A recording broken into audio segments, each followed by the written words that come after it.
Are we recording? Yes, we are. All right, very good. I'm going to drop off my video because I'm actually not sure I have the bandwidth. But I'm Kurt Keutzer. I'm one of the co-directors, and together with Trevor Darrell and Xing Yao, who really got this started, I'd like to welcome you to day 2 of our Berkeley Deep Drive retreat. And this day is particularly focused on Berkeley Deep Drive. So later today, I expect we'll be hearing about stationary robot arms and their related core capabilities for things like sorting and packing. This is stolen from our colleague Peter Biel at Coherent AI. And if we look at those core capabilities, they have sensors, they have perception capabilities, they build some model of the world, they plan, they control, they actuate. There's some human-computer interaction and some very specific things like grasping and so forth. And at their underlying related technologies, there's reinforcement learning, supervised convolutional neural nets, control theory, simulation, and some variant of verification, perhaps formal. We also heard yesterday from Clara Tomlin, and we may hear later today about mobile robots, which have, as you can see, many of the same core capabilities, although they need to do more mapping. And they have the same related underlying technologies, although they might have something like SLAM to localize. And then finally, we'll hear a lot today about autonomous vehicles and for something like an application like an urban robot. And you can see the same core capabilities come up and the same underlying technologies. So I think you've got the punchline here, which is as diverse as a stationary robot may seem from a high-speed autonomous vehicle with a mobile robot in between, we see the same core capabilities and the same related underlying technologies. Now, there are common technologies, but I think it would be fair to say that not a single one of these has reached a level of maturation that we're fully satisfied with. So if we look across this broad range of applications, we have a tremendous range of research problems that we need to address. And I think it's really fair to say, and it's something that I think you have to be at a place like Berkeley to say, is that addressing these big problems requires a center of commensurate scale. And so we see here, this is not exaggerated by any means. This is the 43 faculty involved in our Berkeley Deep Drive Center, and behind every one of these professors is an army of postdocs, graduate students, interns, and undergraduates. And to support such a center of scale requires a commensurate sponsorship of commensurate scale. And so I really want to thank every single one of the 18 or so sponsors that we have currently funding our Berkeley Deep Drive effort, and your sponsorship is never taken for granted. So if once you have a scaled up faculty and you have scaled up research funding, then what's natural to expect is scaled up research publications. And so I think you got the link earlier today, or perhaps last night. Our aggregate faculty have produced 132 research publications over the last 6 months, which is impressive in both its quality and quantity. And I often get asked about the quantity and the volume of production, but we have honestly, we have so many diverse problems. We have so many bright graduate students. We have so many real problems point us in various directions that I think that this scale of research output is really just very natural for the scale of problems that we're trying to address and the scale of center that we have. So those have been organized by Matthew Wright. And hat tip to Tamaki Kojima for giving us a nice script to help us organize our own work. And so you'll find them organized by the natural topics of computer vision, data of all issues, collection, annotation, domain adaptation, deep learning implementation, deep learning theory, reinforcement learning, motion planning and control, and general robotics. So hope you'll, it's a significant effort putting all those together, and I do hope do hope you'll have time to take a look at those. So of those 132 pieces of research from our 43 faculty, we really only have a very small portion of that work that we can talk about today, and so I'm very happy. Ken ran an amazing program yesterday that was very engaging. I thought I would sample it. I couldn't tear myself away from it, and I hope you'll feel the same way about our program today. And the one, we're experimenting with this new format. The one piece that I think is that we're really missing is lack of posters, which allow you to kind of dig into the details of these various things. And lamenting that we're making up with office hours, and so later this afternoon in 1:30 to 2 p.m. Zoom links for the office hours will be available, and we'll all be staffing those where you can follow up in deeper questions. All right, so with that, what I'd like to do is transition for convenience more than anything else. I'm actually going to be speaking first, and kind of I'll just highlight although I'm listed as one faculty member, there's this army of people behind me, my PhDs and postdocs.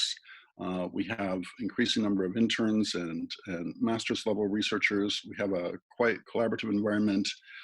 Sometimes I list as many as 7 faculty here, but today it's really 3 other faculty who are involved in this. And then we have very good collaborative relationships with industry. And here in this work, you'll particularly see Facebook. So those of you who've heard me speak before, this has become kind of my meme or logo, this integrated approach to deep neural net design. At the very center, there's finding the right deep neural network. On the upper right, there's, of course, aggregating the training data. And once you have the network and the data, then you need to train it. And then finally, particularly in my work, we're just getting started at that point. At that point, we then spend significant, maybe more than other researchers, time on the efficient implementation of those deep neural nets. So, and over the last 4 years, excuse me, we've gotten quite a perspective on this, working across all 4 of these problems and continuing to make progress on each of them. So I'll start with the upper right, with the issue of aggregating training. We've gotten off to a good start with this. With background work over the last couple of years, we worked on simulation, in particular simulation of LiDAR. We worked on accelerating annotation with Latte. We presented work on domain randomization at ICCV. And no, that's not way out in the future. That should be 2019. And most recently at NeurIPS this year, we presented work on our multi-domain adaptation. And the recent work that I'd like to present then is on further work on multi-source domain adaptation. So in domain adaptation, you may get your labeled data collected from multiple sources, and each of those have their own data distributions.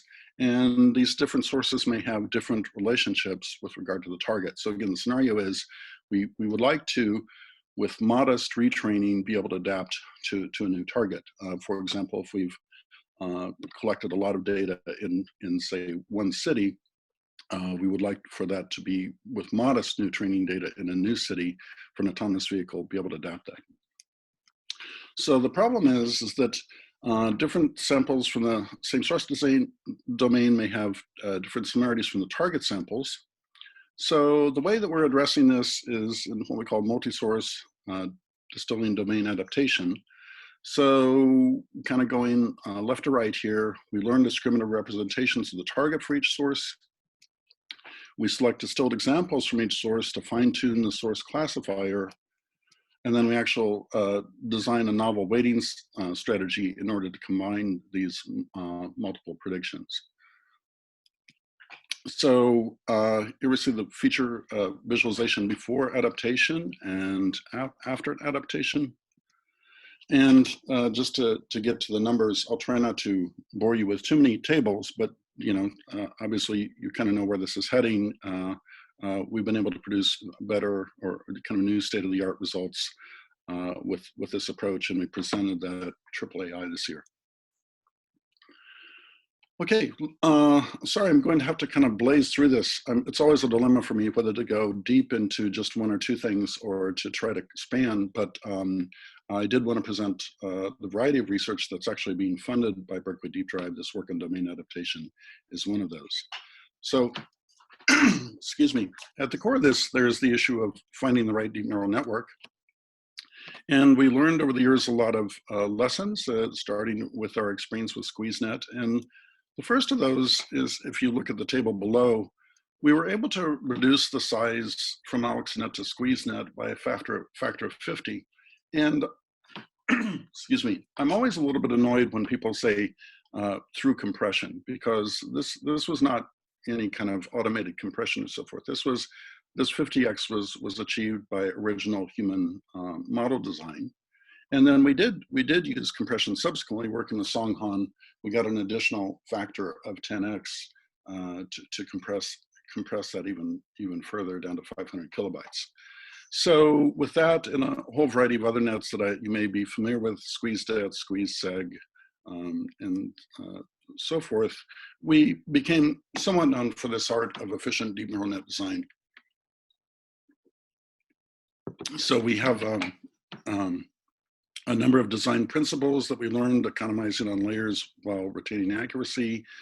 With regard to different layer types, so the impact on computation of doing kernel reduction from 5 by 5 by 1 on 1, channel reduction, reducing the resolution, using downsampling in an intelligent way, and model distillation would be another approach, which we frankly haven't used that much, but is useful. And so those are basically the original kind of the artistry of deep neural net design. And then after that, there's the more automated approach of the actual optimization using pruning and quantization.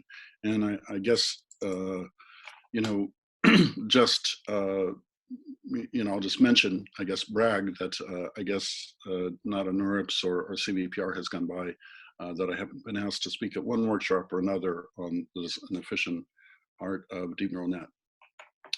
But that was basically just to lead up to the point that excuse me, that party is over, and we really need to be working up what, you know, this hierarchy I created, where this is meant to be kind of a description of the hierarchy of deep neural net design, and starting at the bottom where you know you can just download a deep neural net and kind of use it out of the box.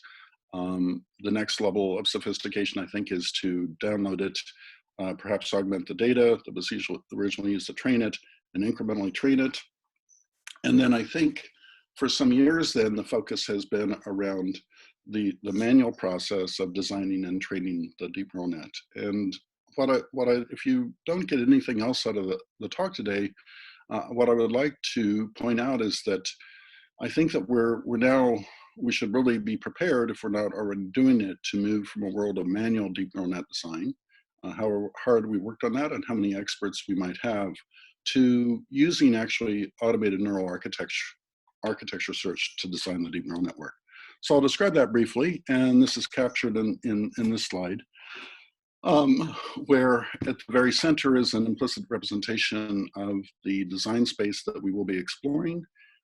Then on the left, that's embodied in the stochastic supernet, which is reflecting some conceptual broader search space. We have our techniques for actually evaluating the latency in particular of those nets. And then finally, we actually have the production of the neural architecture itself. And all this we cast in such a way that we can use ordinary stochastic gradient descent to train these, just as we would train a single neural net. So briefly, we have this abstract search space. We encapsulate it in the stochastic supernet, which itself implicitly represents the entire design space. The stochastic supernet is built up from layers, and each layer follows a particular template here, in which you have a group convolution with some expansion constant. You have a k by k, where k is variable, as well as a scaling factor, as well as expansion, and then another group convolution. And so in the initial work, I'll be describing all those followed a template of a 22-layer network divided into 7 groups, and the base channel sizes of each group was predetermined. The downsampling was also predetermined according to a schedule, but each layer, in contrast to some other methods, each layer could choose a variation of the template module.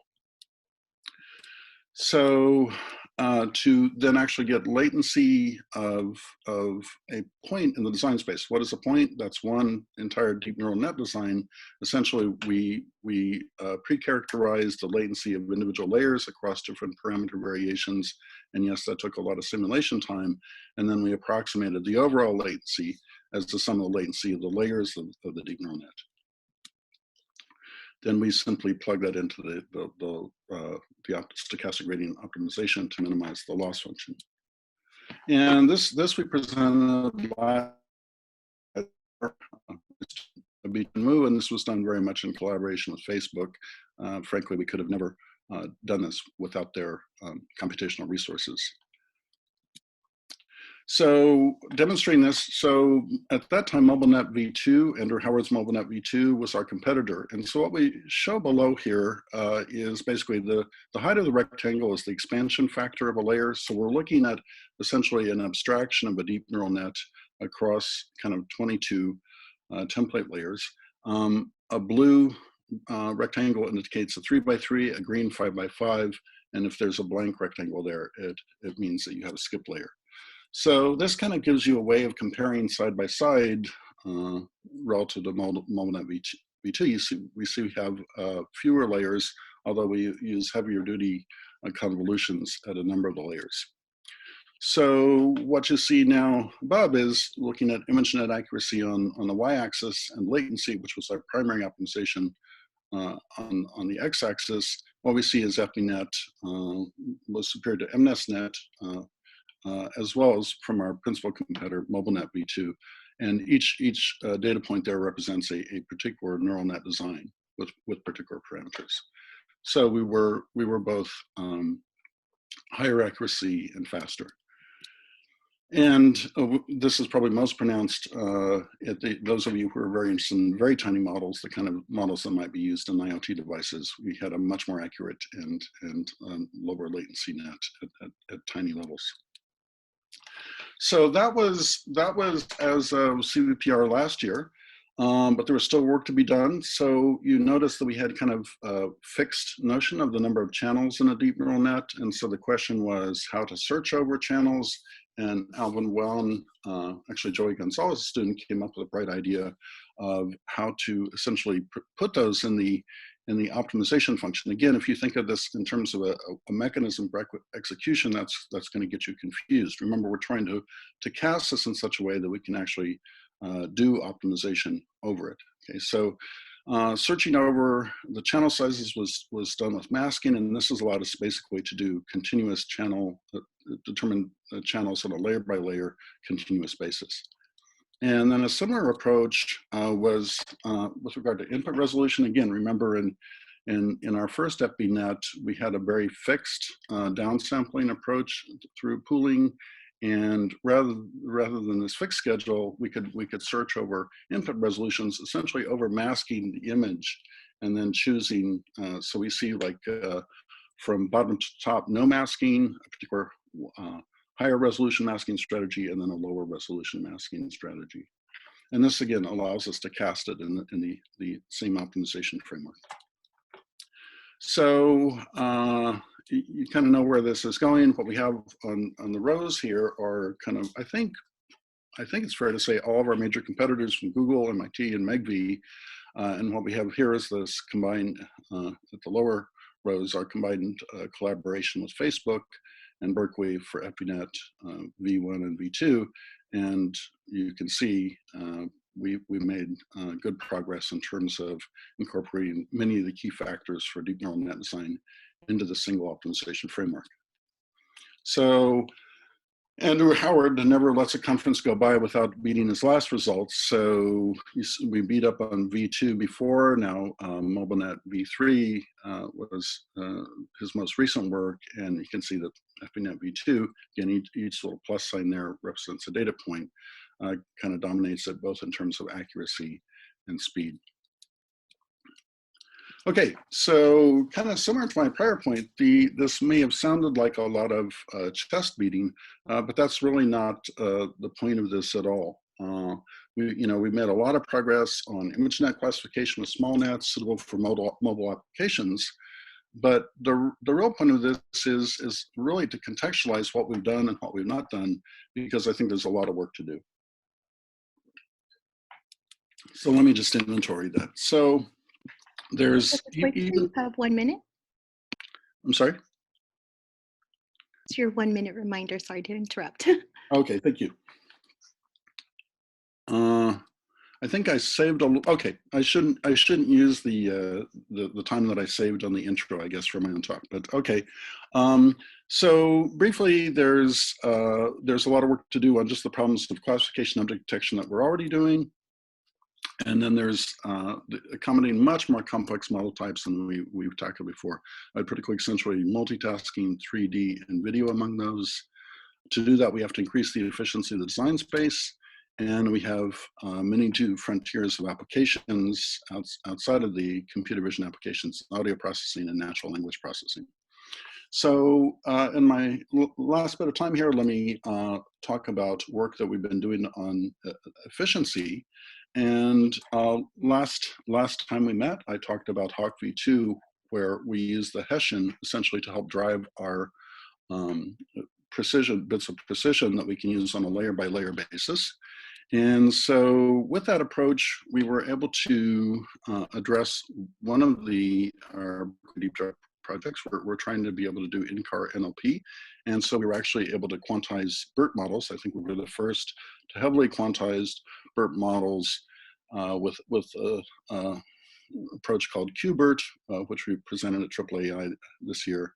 These are results for named entity recognition, but we have good results in terms of both quantization and accuracy across a variety of natural language processing elements.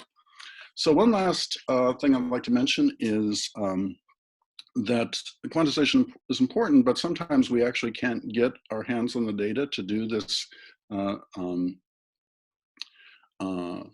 quantization, but we've been relying on the Hessian to understand the loss landscape derived during training, and for that we need the data. So particularly to understand the sensitive layer to the quantization. So when we don't have the data, we've used an alternative, which is to compute the sensitivity loss function each layer using zero order methods. And briefly, the basic idea is we just put a fine Gaussian as input, and then we look at the sensitivity of a layer by layer basis based on that. And the punchline here is that we're able to, if you kind of look at the model size, we're able to get comparable model sizes using this multi-precision approach with superior accuracy and in a quite computationally efficient manner. Okay, so just to accentuate, last we met only last December, I presented work that we presented at NeurIPS and AAAI, work that Alvin Long will present in the upcoming CVPR, and as well as work on quantization that we presented at AAAI, and we'll also be presenting that at CVPR this year. All right, thank you. If anyone has any questions for Professor Keutzer while Professor Seshia starts sharing his screen, please use the raise hand icon located at the bottom center of your screen, or if you want to submit a written question, please use the Q&A icon also at the bottom center of your screen.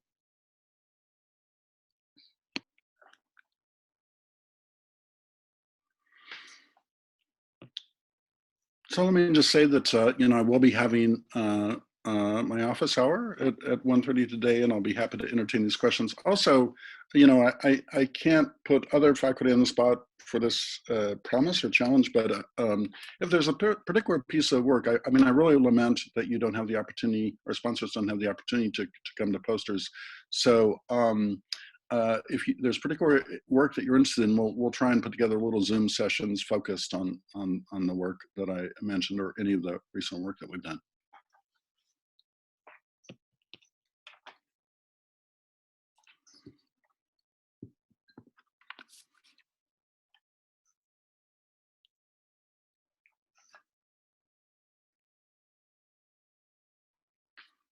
Professor Seshia, if you're ready, I've unmuted you. You can start your presentation. Okay, excellent. Thank you. Hello, everyone. I am glad to be able to share with you today some of the work we've been doing over the last year in applying formal methods, both in simulation and also transferring those results to the real world for road and track testing. And this is using two open source toolkits that we've released over the last year, Verify and Scenic. This work has been led by a number of students and postdocs in my group, especially Daniel, Eddie, Yash, and Hadi. And it's in projects that are collaborative with Kurt, Alberto, and Praveen.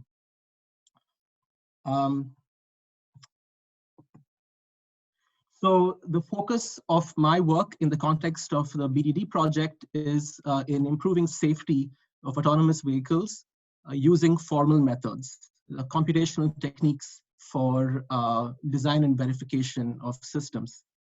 And when we come to autonomous vehicles, in particular, our focus has been on looking at complex machine learning, mostly neural network-based perception and prediction components, but in the context of the entire system that includes their interactions with planning and control.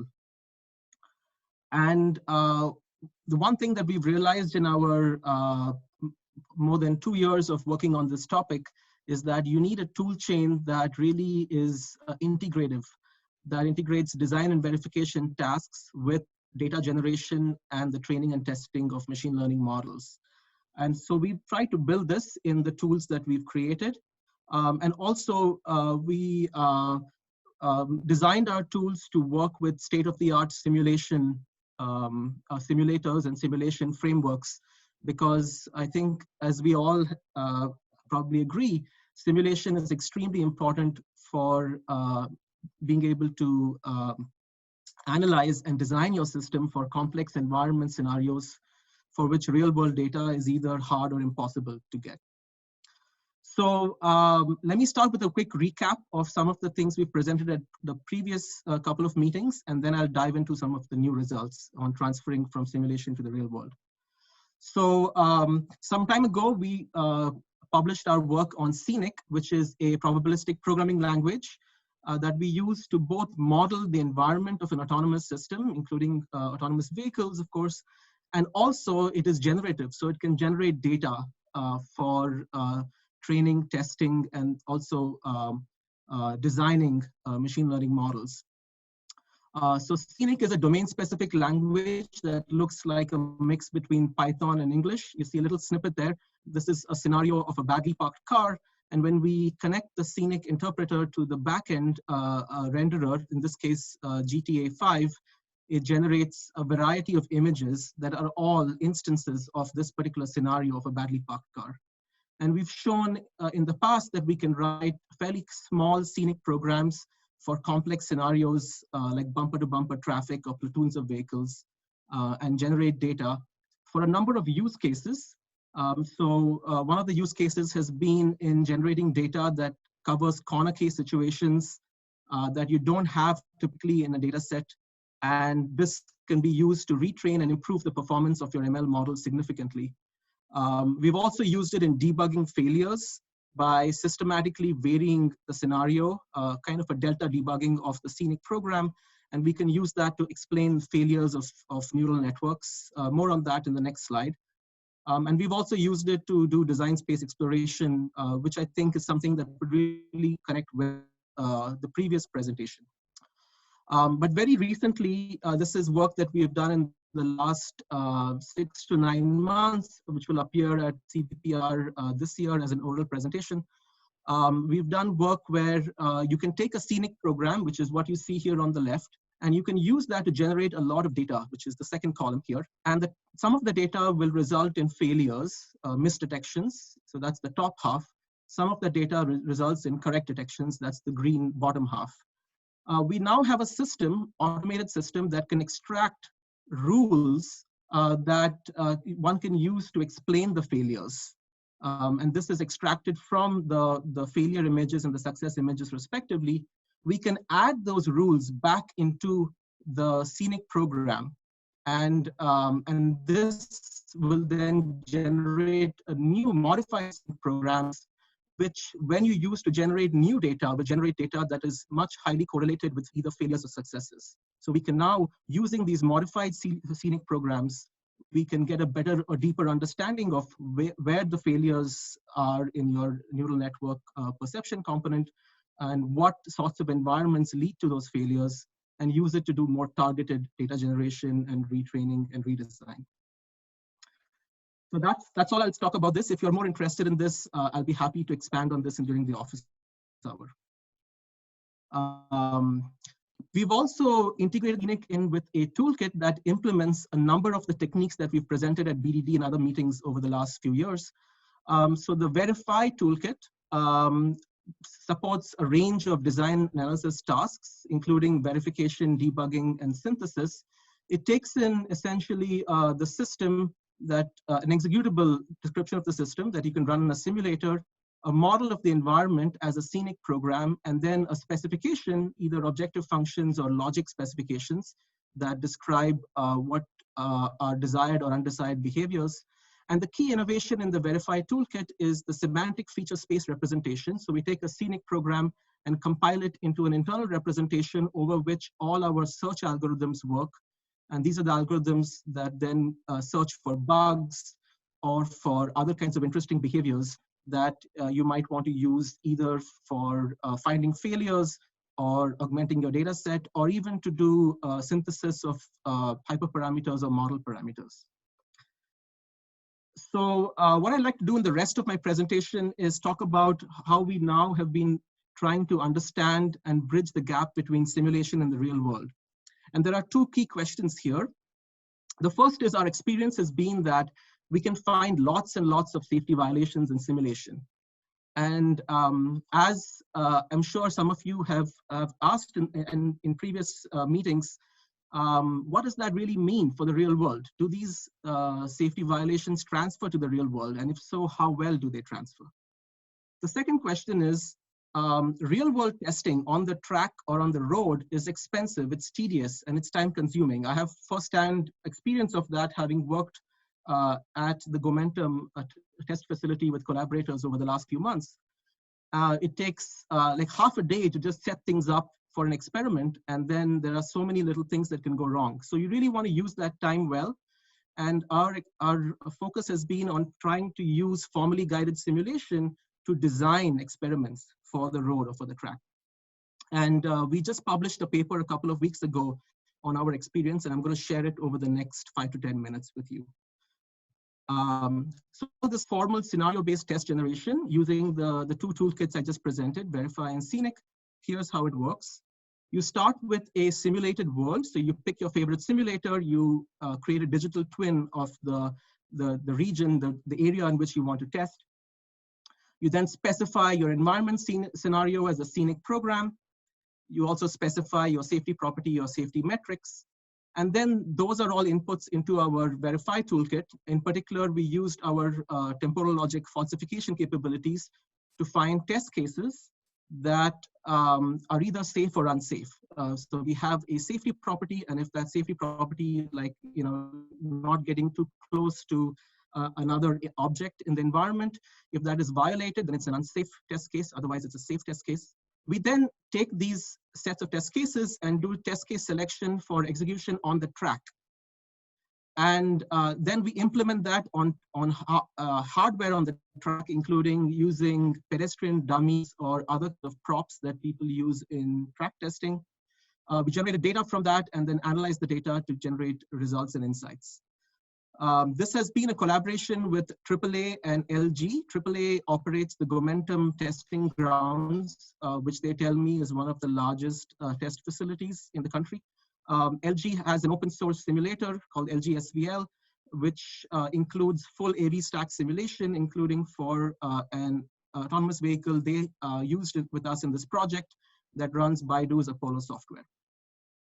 So here's a very simple scenario that we did track testing for. So if you look on the right, this is a region of the Momentum urban area where it's the intersection of Pearl Street and First Street. The autonomous vehicle starts off in the bottom right corner. This is the blue trajectory, and it needs to reach a certain location on Pearl Street on the top right.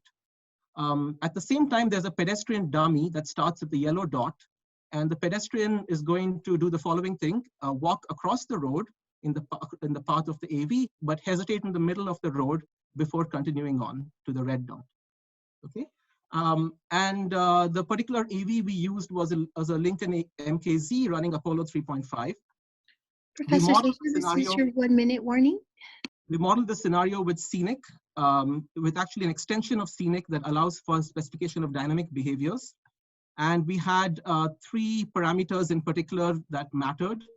The start delay, which is the time between when the pedestrian starts and when between when the AV starts and when the pedestrian starts, the amount of distance the pedestrian walks before they hesitate, and the time for which the pedestrian hesitates. So we generate lots of test cases, about 1,000 test cases, about 2% of which violated the safety property. In this case, every dot is a test case, and the blue and purple colors correspond to unsafe behaviors, and the orange and yellow colors correspond to safe behaviors. And of these, we selected 7 test cases. I'll just show you a few instances. One of these is a so-called robustly safe test case, which is an orange dot, which if you move around, it stays orange or yellow. Another is a marginally safe test case, which is an orange dot that's next to a purple or blue dot. And then a so-called failure or collision test case, which is a blue dot, which is set by other purple or blue dots.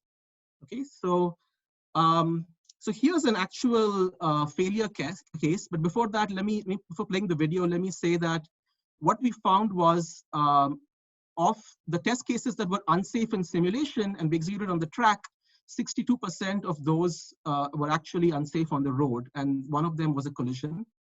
And of the safe test cases, most of them that were safe in simulation were also safe on the road. And this is one of the failure cases which failed in simulation. And as you can see here, also fails on the track, right? And so then we did some post-analysis to understand why it failed, and it turned out it was a failure of perception. So if you run this in Apollo Dream View, you'll see that as the car approaches the pedestrian, and you'll see that coming up in just a few seconds, the pedestrian shows up as this yellow rectangle. At some point, the car loses the track of the pedestrian completely.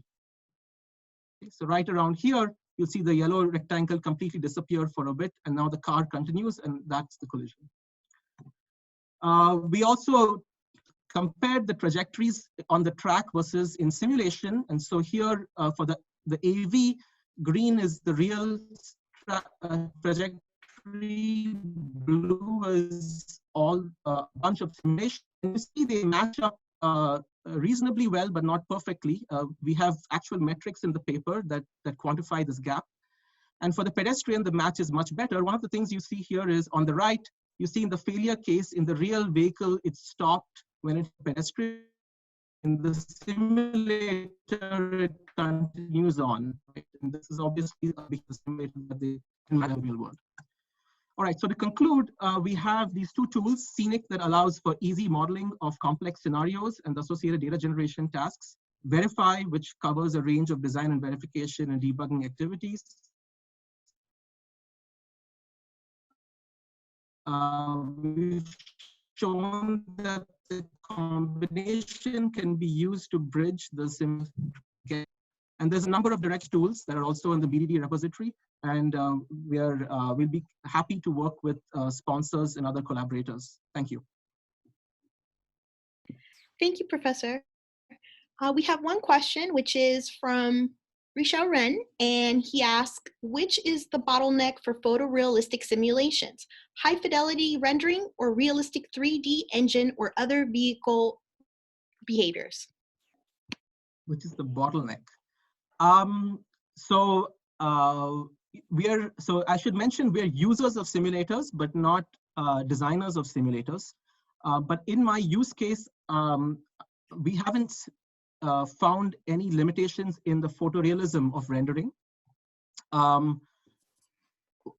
would say the biggest limitations is in the speed of simulation, especially as the number of agents grows. So for all our experiments, especially for these design and verification tasks, these can take, if each simulation takes on the order of many minutes to hours, and we're effectively having to search thousands of simulations, even in a directed fashion, to find these failures, this is definitely going to make things a lot less scalable. And so I would say the biggest bottleneck from my viewpoint right now is just in the fact that simulations tend to get slow, even when run on state-of-the-art hardware, for scenarios that involve a number of agents. I would say of the order of 5 to 10 agents. Thank you, Sanjit. I think we need to move on to Sergey now. If you want to give up your screen and turn it over to Sergey. Sure. Thank you. Thank you. All right. Can everyone see my screen? Yes?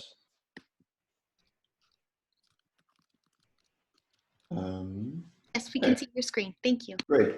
So let's get started. So I'm going to talk about how we can scale up deep reinforcement learning.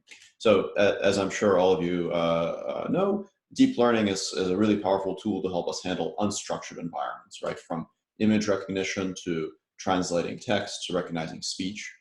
And if we're interested in applying these kinds of ideas in a decision-making context, in a robotics context, then reinforcement learning also provides us a formalism for behavior. In reinforcement learning, we model an agent that interacts with the world by taking actions and receives the resulting consequences. So perhaps deep learning and reinforcement learning together could enable effective robotic skills in open world unstructured settings.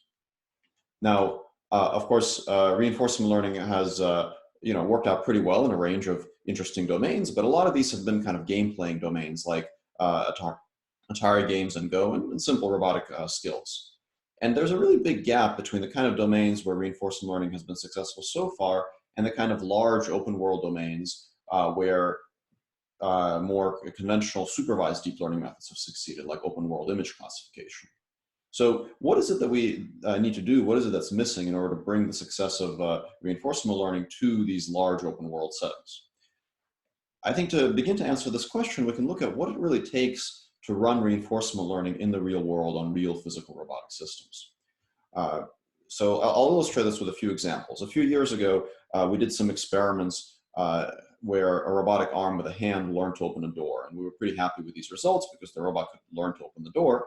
But of course, in order to generate a reward function for this learning process, we needed to somehow measure the angle of the door. So we did what any good engineer would do. We installed a sensor on the inside of the door that measured the angle using a reel with an encoder on it.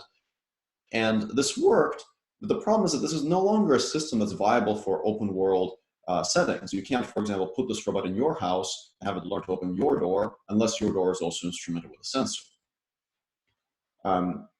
Here's another experiment that maybe illustrates another potential issue with reinforcement learning in the real world. Here you can see these robots, they're learning to open doors, and the gentleman who is closing them, that's Ali, he's the first author on this paper. He's doing what any good first author on a robotics paper should do, which is facilitating the learning process for the robots. But as you can tell, this is a pretty manual and arduous process. More recently, one of my students, Anusha Nagabandi, who is participating in the Bayer Commons program with Google, did this work. This was actually in collaboration with Google, where she and her colleagues trained a robotic hand to manipulate two objects at the same time. And we were, again, pretty happy with this result. Now, Anusha was a little bit more crafty. She didn't put the objects back in the hand each time the robot dropped them. Instead, she programmed another robot to do this for her. And that, of course, worked. But again, it's a pretty heavyweight kind of manual engineering process to get this stuff set up. So if we want autonomous, scalable real-world reinforcement learning, then these manual components need to be automated in a general and powerful way. That means that the robot needs to learn using only its own onboard sensors, which typically means using vision or depth and so on. The objective function for the learning process needs to be defined in terms of quantities that the robot itself can measure using its onboard sensors, which means that we can't assume that every door in your environment has an encoder on it. And of course, the robot needs to be able to try again on its own without needing a person to come in and fix things for it. So we can't have this kind of machinery in place for every single task the machine will learn. Today, what I'm going to discuss are a few projects that we've done to try to address these issues. I'll start by trying to study this question: can we scale autonomous reinforcement learning to open world environments? Meaning, can we pick some reasonable choices for the objective function, the reset mechanism, and so on, and just see if these methods can actually scale up, at least in those conditions. Then I'll talk about how we can automate robotic reinforcement learning so that it doesn't require quite so much human intervention. And then I'll discuss automating even the process of extracting the objectives so that we don't have to manually program things like reward functions or cost functions, but can instead figure out the definition of a task just from watching a video of a person. So let's start with the first question. To go back to the points I raised before, if you want to have autonomous real-world RL, you have to learn using only the robot sensors. The experiment we're going to do here is a mobile robot experiment. So we'll have this off-road robot. This is based on the Jackal robot from ClearPath Robotics, and it's going to learn using its own onboard cameras. This robot also has a LiDAR, but we're not going to use the LiDAR for our experiments. We'll just use them for a baseline, which I'll explain later. We're going to define reward functions that we can measure using the robot's onboard sensors. This, of course, limits what we can do, but we'll choose tasks for now where this is not a problem. So we're not solving this issue, we're just sort of sidestepping it with our choice of tasks. And our tasks will involve avoiding collision and reducing the bumpiness of the terrain while reaching a given destination. And this is convenient because both of these things can be measured using the robot's onboard accelerometers. And then lastly, we need the robot to learn on its own and try again repeatedly. And for that, we'll just manually script something for now. So we won't solve this problem, we'll just kind of engineer our way around it. The robot, when it collides with something, will just back up and try again, which usually works. Sometimes the robot gets into trouble, so it occasionally still requires human intervention, but we'll kind of just deal with this in a more engineering-focused way. I'll discuss more automated ways to deal with this later. The main research question we want to get at in this project is, if we scale up RL, if we actually run reinforcement learning outside of the laboratory in open world off-road driving settings, do we actually get generalization in these open world environments? So that's what we're going to study. So let's take reinforcement learning out for a drive. We have this robot equipped with some cameras. Here are some first-person videos of what it's seeing, and I'll explain what the yellow lines mean shortly. The method is actually very simple. We have a deep convolutional neural network that reads in the RGB image from the robot's onboard camera. And it also has an RNN component that reads in a sequence of candidate actions. And then for each time step for these candidate actions, it'll predict whether it expects that time step to produce either a collision or driving on bumpy terrain. So it'll predict these two quantities for all the time steps in the future. This is a self-supervised reinforcement learning method, meaning that all the data that the robot collects is automatically labeled and used for training. But it's also a very simple method because this model can be trained with a standard supervised learning algorithm. It's essentially just maximum likelihood in predicting these quantities. And what you're seeing in the videos in the lower left, those yellow trajectories, those are actually illustrating the predictions. So the left video shows the predicted bumpiness of the terrain. And you can see that the red colors indicate when it goes off the path. It's not trying to classify whether it's on a path or not. There's no image segmentation going on. It learned this entirely through trial and error because it realized that when it goes off the path, then the accelerometer registers bumpiness. So it essentially learned this navigational affordance automatically. And in the lower right, you can see the same thing, and only now the red colors indicate prediction of collision. And you can see that it predicts higher probability of collision for the trajectories that veer towards the building. So let's look at how this method compares to a more conventional baseline. So on the left, we're going to show the behavior of this SLAM plus planning baseline that uses the LiDAR to build a map and then navigate through this map. And on the right, you can see our method, which just uses RGB images. Here, we put the robot in a grassy field, and we asked it to drive to a given destination. One of the interesting things about our learning-based method is that it learns a kind of navigational common sense. It figures out that some obstacles, like the tall grass, are traversable. meaning that even though there's a lot of grass in front of it, it can still drive straight through it. The slam-based method is unable to do this because for the slam method, that grass looks indistinguishable from a solid wall. So it sees all these points in front of it, thinks it can't get past it, and then gets stuck trying to turn around. So this is nice because now the robot can actually learn about these navigational affordances from its own experience. It can also learn about bumpiness from its own experience. So here you can see this is a more urban environment. We're trying to minimize the bumpiness of the ride. And on the right, our method actually figured out on its own that it can stay on these concrete paths and have a less bumpy ride, whereas the baseline method doesn't understand this. So that's quite convenient. We can get better results with essentially minimal human supervision. Now, in some cases, of course, when we put this robot in a new environment, it might not generalize successfully. The convenient thing about a reinforcement learning approach is that when it fails to generalize, it can simply collect more data and improve. So here we put it in a new environment where it did not succeed on the first attempt. And then after collecting additional data, the robot was able to improve its model. Here it collected another about 2 hours of data. And then after improving the model, then it was able to succeed at the task. In some settings, the robot actually generalizes immediately on the first attempt. So here we have a new urban environment that was not seen during training. And here the robot was able to succeed without any additional fine-tuning. The map on the left, by the way, is just shown for your reference. The robot doesn't see the map. The robot just sees the first-person image. And here we have a forest environment where we put the robot into this forest again for the first time. It hadn't seen the forest before, but on the first attempt, it's actually able to drive through the forest successfully.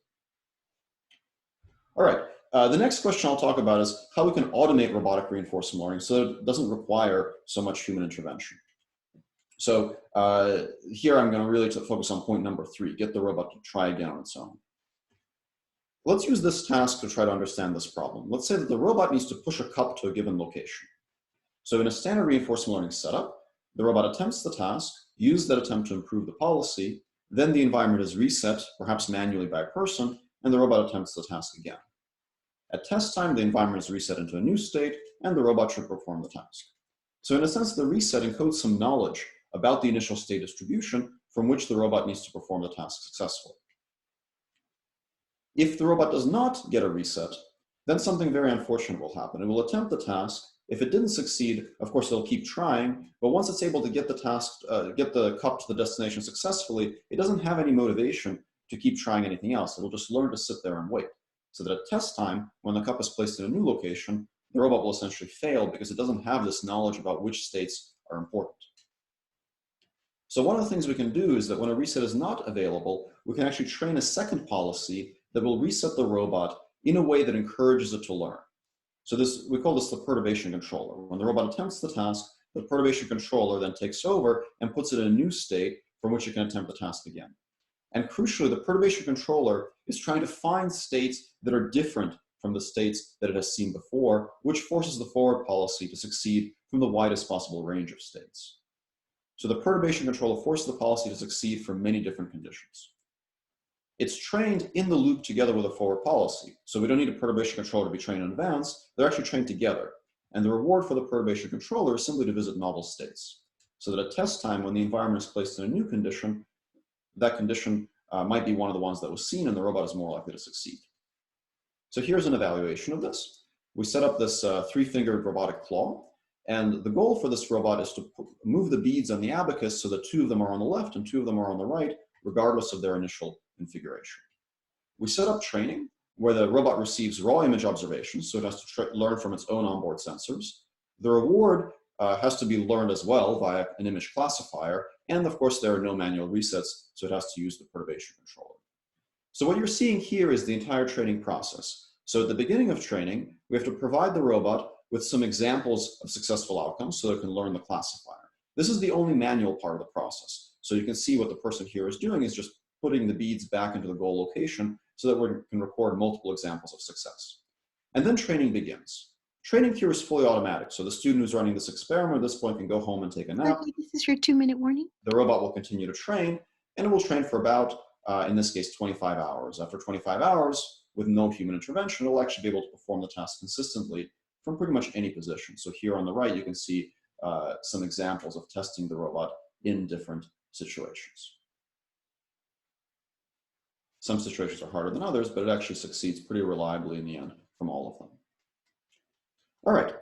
Now, the last topic I'll discuss pretty briefly is how we can actually acquire the objectives themselves directly from people. So far, the reward functions have to be either specified manually or learned via a classifier. But can we just get a reward function just from watching a video of a person doing the task? This presents a number of challenges. First, because the goal is visually indicated, we need to do RL from images. But second, and perhaps more importantly, the embodiment is different between the human and the robot. So how can we bridge this embodiment gap? Well, one idea we can use is actually something that was developed here at UC Berkeley a few years ago called CycleGAN. CycleGAN is an unsupervised pixel-level translation mechanism. So you can give it, for example, many pictures of horses, many other pictures of zebras, and it can figure out how to translate between the two. So we can apply the same idea to translate from videos of people to videos of robots. What you're seeing in the bottom right, the robot videos are not real robots. Those are actually generated videos from the human sequence. So here's a very short overview of how the method works. We first collect some data where the robot moves randomly, but the person is performing the task. So this is just to allow the model to learn the mapping from humans to robots. The robot doesn't need to do the task here, it just needs to move around randomly. Then we can translate the human videos to look like a corresponding robot video. And then we can use these robot videos to extract sub-goals that we can then follow with a kind of a hierarchical model-based RL controller. And that model-based RL controller will then attempt each stage of the task. If it succeeds, then we'll move on to the next stage. If it fails, it'll attempt to reset itself. But if it can't reset itself, then occasionally a person needs to come in and help reset it for it. So after a period of about an hour of training, this method can actually figure out how to perform the task autonomously just based on that human-provided video demonstration. All right, so to briefly summarize, I discussed how we can think about scaling up reinforcement learning, how we can get it to work outside a laboratory environment, and how we can automate many of the parts that are necessary for effective RL. Thank you very much. All right, thank you all. It looks like we don't have time for live questions as per Kurt, but if you do have questions, please put them on the chat. Thank you. Yeah, sorry about that, Sergey, but we're running a bit over. Alex? Yeah, I'm here. Yep, so I think we need to have Sergey. Perfect. Let me try to see. Sergey has to pass the baton. Okay, great. Do you guys see my screen? Yep. Very good. And I'm in full screen mode now. Do you still see it? Perfect. Thank you. Okay. So yeah, first, Ken and Kurt, thank you for the amazing organization in the light of the circumstances and for the great leadership, and to the whole team, Angie, Amy, and all the others. So I'm going to talk to you about deep RL for mixed autonomy traffic. And that's a follow-up of the talks I gave in the previous retreats. So I'll try to outline the new research results we have here. So part of the things we presented in the previous retreats was the framework of deep reinforcement learning for micro-simulation that we developed that is called Flow, that you can download on our GitHub. And more specifically, what we've been working on for now over 2 years with generous support from BDD is essentially the integration of deep RL libraries into two micro-simulation frameworks, Sumo and IMSON, who are state-of-the-art microsims, Sumo being completely open source and IMSON being a TSS product now owned by Siemens. And one of the things that we've achieved over the last years is essentially the ability to integrate more and more complex scenarios in which we both train the agents, self-driving vehicles, I explain in a minute, to actuate in simple settings, rings, double rings, 8 figures, or simple parts of the networks, and then translate that with transfer learning into more complex settings. The overall goal of the work we do is to advance the stage of mixed autonomy traffic. And by that, we mean essentially the ability of controlling manned traffic with a small proportion of self-driving vehicles, which is going to be a way of the future for a while until we have full autonomy.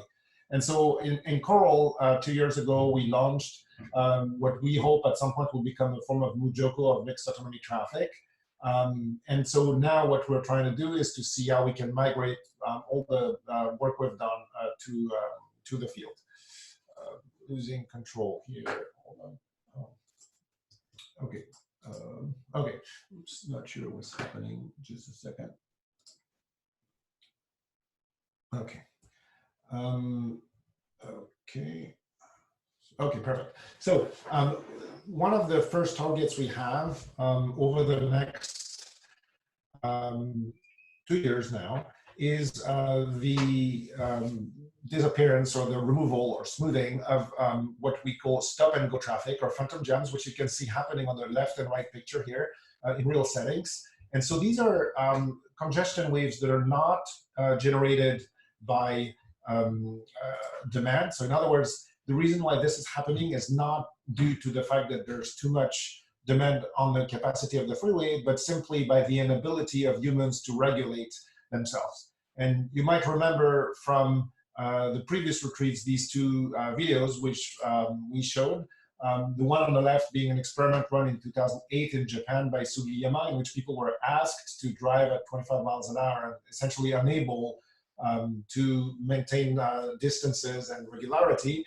And the one on the right, which was done by one of our former students, Denmark, who is a faculty at Vanderbilt, in which by insertion of a self-driving vehicle, which you see now here, denoted by the red arrow, into a ring, was able to smooth these waves. So these, I won't spend too much time on this because we presented that in the previous retreats, but this is the motivation for the work that we're interested to do.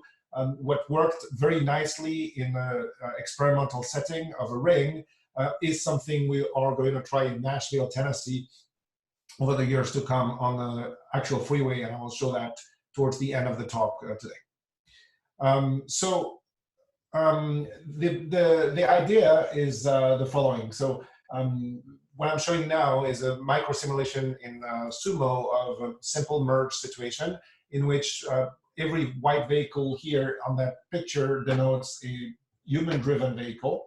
And essentially what you see happening as these cars merge is these shock waves propagating back and forth in the flow. What you see with my hovering arrow here is essentially what I'm going to show in the next movie, where the red cars are going to be the self-driving vehicles, and the blue cars are going to be the cars that the red vehicles can sense, and the red vehicles are connected with each other. And so here, by training a simple policy on the ring, one thing we were able to show is that the red cars are able to smooth the flow even in a situation they have not seen before. So it's a form of transfer learning in which, by learning how to smooth things on a ring, these cars are able to, as you can see now on the left, able to smooth the flow by properly weighting so that they don't generate these instability waves.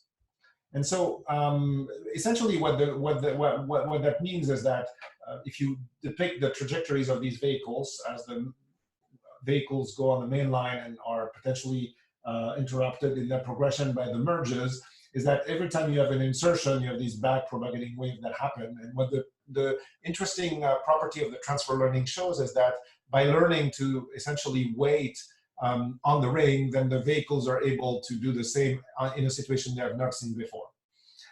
What we demonstrated with that simple experiment is the ability to smooth the waves almost entirely at 10% mixed autonomy, which is obviously a starting point. We want to do much better, and this is something that we had already alluded to in the previous retreat. So where we're going with this now is trying to see how we can use access to vehicles ACC in order to implement this on actual vehicles. The test that you see here is an interesting test that was run in Tennessee, in which by having different cars from different brands interact with each other through the ACC, so it's not CACC, it's ACC, we were able to demonstrate some instability. So in other words, having several vehicles run the same or different ACC algorithms leading to oscillations that are unstable. And so typically the way it would work, if we run the video further, is that if you induce a braking in the first vehicle, then over time, this braking accentuates until essentially with the 8th or 9th vehicle, the ACC disengages because it's not able to sustain the oscillation. So it's interesting because it's showing that a non-cooperative piece of automation is actually not helping with the instabilities. And so that's further motivation for us to essentially be able to achieve this cooperatively and hopefully at some point in a decentralized fashion. There were a few preliminary experiments that were run, and so I'm going to skip the movie to later part, in which essentially a test track of 5 Professor Bayen, this is your lanes. 2-minute warning. Yeah. This is my, you said 5 minutes warning? Yeah, 2 minutes. Oh, 2 minutes warning. Oh my goodness, we're going faster. All right. So this is an example of a propagation of these waves as induced in a no control setting, and then with specific intervention of an ACC, how these waves were able to be smoothed. And you can see, so this is from real data. So where we're going with this now, and these are some new results that I'm going to show, is that we are able to train agents now in a decentralized fashion in a way that they can decongest bottlenecks. And so typically the issues we're dealing with here is that if you don't train the agents, so here like every vehicle is essentially trying to exit as fast as possible, you end up in a Nash situation in which there's no incentives for a vehicle to wait. And so once we manage to train them properly, what's interesting is that with the proper reward function, one is able to achieve a much better throughput by essentially holding vehicles in the bottleneck. And so this is an interesting case of a decentralized algorithm in which now by essentially mandating that there's enough vehicles staying in that bottleneck, the bottleneck doesn't congest. And so this is going to be a first step towards our implementations. And I'm going to skip this in the interest of time. So we are now at a stage where we start to see policy working here. And so we're translating this into 2 directions. One is we're going to explore unstructured environments. So since the last retreat, one thing we did is we started collecting data with unstructured intersections with the drone that you see on the left here. That's something done by our student Fengyu Wu. So these are interesting scenarios because unlike the previous cases we showed, here you can't use models of driving as done commonly in structured environments. So for that, we have to develop new models. And so one thing we'll hope to do before the next retreat is to release these video and the data set as part of the BDD data repo, so you can see some of the preliminary processing we did, and we're able to label and process these quite efficiently. And then, of course, down the road, work in much more complex unstructured environments, such as the one that you see here. And this is also something that we hope to share by the next retreat.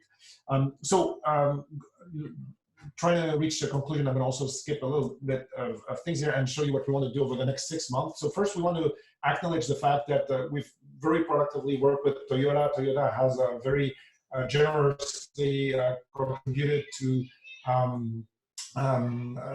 vehicles that we're now purchasing to do some real testing. I'm also very excited to work with GM, who has also provided similar support.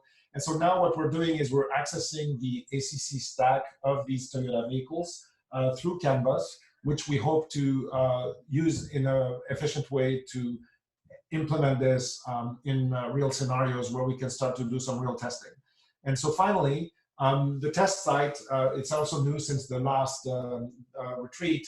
We're now in the process of working together with the Tennessee Department of Transportation, which is installing 4K cameras essentially every 500 meters of the I-24 freeway in Nashville, which will provide additional data at a resolution that we've never seen before, specific to that problem. So what we hope to do together with Toyota and hopefully GM over the next 6 months is start running experiments in Nashville, hopefully, assuming we can run experiments. Obviously, the COVID-19 situation is a bit complicated for us right now. But we were very excited to see that last month, the first set of video cameras were installed on that freeway. And so we've been planning that test very actively. And with that, we've developed also a new sumo model to demonstrate this at scale. I'm going to stop here. Again, everything is available for free download. The data will, collected with the drones will come a bit later. And we'll be very happy to answer any question, hopefully later in the office hours. Perfect, Alex. Yeah. That's great. Thank you. And I believe Sergey is going to take over as respondent, as Ken modeled so well for us yesterday. So Sergey? Yeah, I guess maybe I could also ask a question here. This is very interesting. For the real world kind of traffic control, Alex, do you imagine that this that these RL methods would learn directly in the real world, or do you imagine that there would be some kind of like simulation transfer thing, and is there some calibration that would need for that? So the way we're going to do it initially is we're going to learn in software, and specifically we're going to learn in calibrated models of the I-24, which does pose some challenges because obviously there's a problem of translation, but also it's kind of inevitable in that it's very hard. It's going to be very hard for us to run experiments like you would do with a robo-farm. So in a sense, we will be testing the limits potentially of transfer learning in that models are never perfect. And so it's unclear, how far we can go in software before deploying. Excellent. Are there any questions from the participants or from the audience? Okay, well, maybe we can move on to the next speaker, to Ken Goldberg. Ken, take it away. I'm unmuting myself, then share screen and share. All right. Good. Is this visible? Yep. All right. Terrific. All right. I just wanted to first acknowledge my amazing students who are really responsible for everything I'm going to talk about. And then this is our lab in the new Berkeley Way West, which we're super excited to get back to as soon as this health crisis passes. And I want to say that one thing that characterizes a lot of the work in our lab is the challenge of sim to real, being able to do modeling in simulation, and which is particularly helpful during a time like this when we can't get into the lab. And then how do we translate that into reality? And one of the techniques that we've been using in a lot of our projects is depth sensing, which is very nice, has a benefit of being able to allow us to generate synthetic examples very effectively and efficiently. So I'm going to quickly touch on six projects that are updates since the fall retreat. The first is learning to manipulate one-dimensional structures, deformable objects, like rope, cables, and tubing. This is being led by Priya and Jennifer in the lab, and is also sponsored by Toyota and Mike Lasky and Kevin Stone. And what we're looking at here is learning dense object descriptors, which is a technique that was developed at MIT and other labs, but we're applying it to the case where we're using depth images. So what we call dense depth object descriptors. And we can rapidly learn this from lots of synthetic examples for something like the rope, as you see on the left. And then we've been able to transfer this into reality by having a robot then use a depth sensor to look at a scene, make a correspondence between a particular rope in a new configuration to a desired configuration, and then manipulate the one-dimensional structure accordingly. That paper is going to be presented at ICRA in a couple of months. It's not going to be in Paris, but it'll be online. The next project has to do with manipulating two-dimensional structures, such as fabric and cloth, as you see here. This is being led by Daniel Saida, Ryan Hawk, and Adi Ganapati in the lab. And also this is sponsored by Honda, and I want to thank them, Soshi, Nawid, and Katsu, who are our co-authors on this paper. And this is an ongoing project. Here we're using our surgical manipulator for an experimental test bed. And the first idea is to use visuospatial foresight. This is an idea that Sergey and Chelsea developed a few years ago. And the idea here is that we're going to manually, randomly manipulate the fabric with the end effector, and then observe the outcome so that we can learn to predict what will be the outcome in the future. And as you see on the right here, we're actually able to... Excuse me, I think we're not, I don't know what's happening. I think you may have selected the wrong pane for slide share or something, because we're not... Oh, no. We're not seeing your... You're not seeing my slides? Okay. Let me stop the share and then share again. I'll do desktop. Okay, here, how about this? And then, thank you. Do you see visual spatial foresight here? Sure do, thanks. Oh, good. Okay, so sorry. Okay, I just want to go back then really quickly. This is the one-dimensional deformation description I was describing there. This is how it looks. That was that image. Here's the two-dimensional deformable structures slide. And we're using visual spatial foresight here to be able to learn to predict what the fabric will look like after we apply a given action. And we generate, again, lots of examples in simulation using a fabric simulator that we developed. And as you can see on the right, it's actually able the predicted is getting relatively close to what ground truth is observed. And then what we're able to do is say, is try a number of actions and look forward with the visual spatial foresight. So again, we're using depth image and RGB in this case to predict what would be the action that would get us closer to desired next state. So it's in an MPC framework, we're able to actually generate nice results with being able to smooth fabric and also fold fabric. We've also been applying the dense object descriptor idea to fabric, and this is another paper where we're essentially now trying to learn correspondences between the original fabric in some canonical form where we've manipulated it and transfer that into the fabric in some folded or unfolded configuration and then manipulate it back into a desired configuration.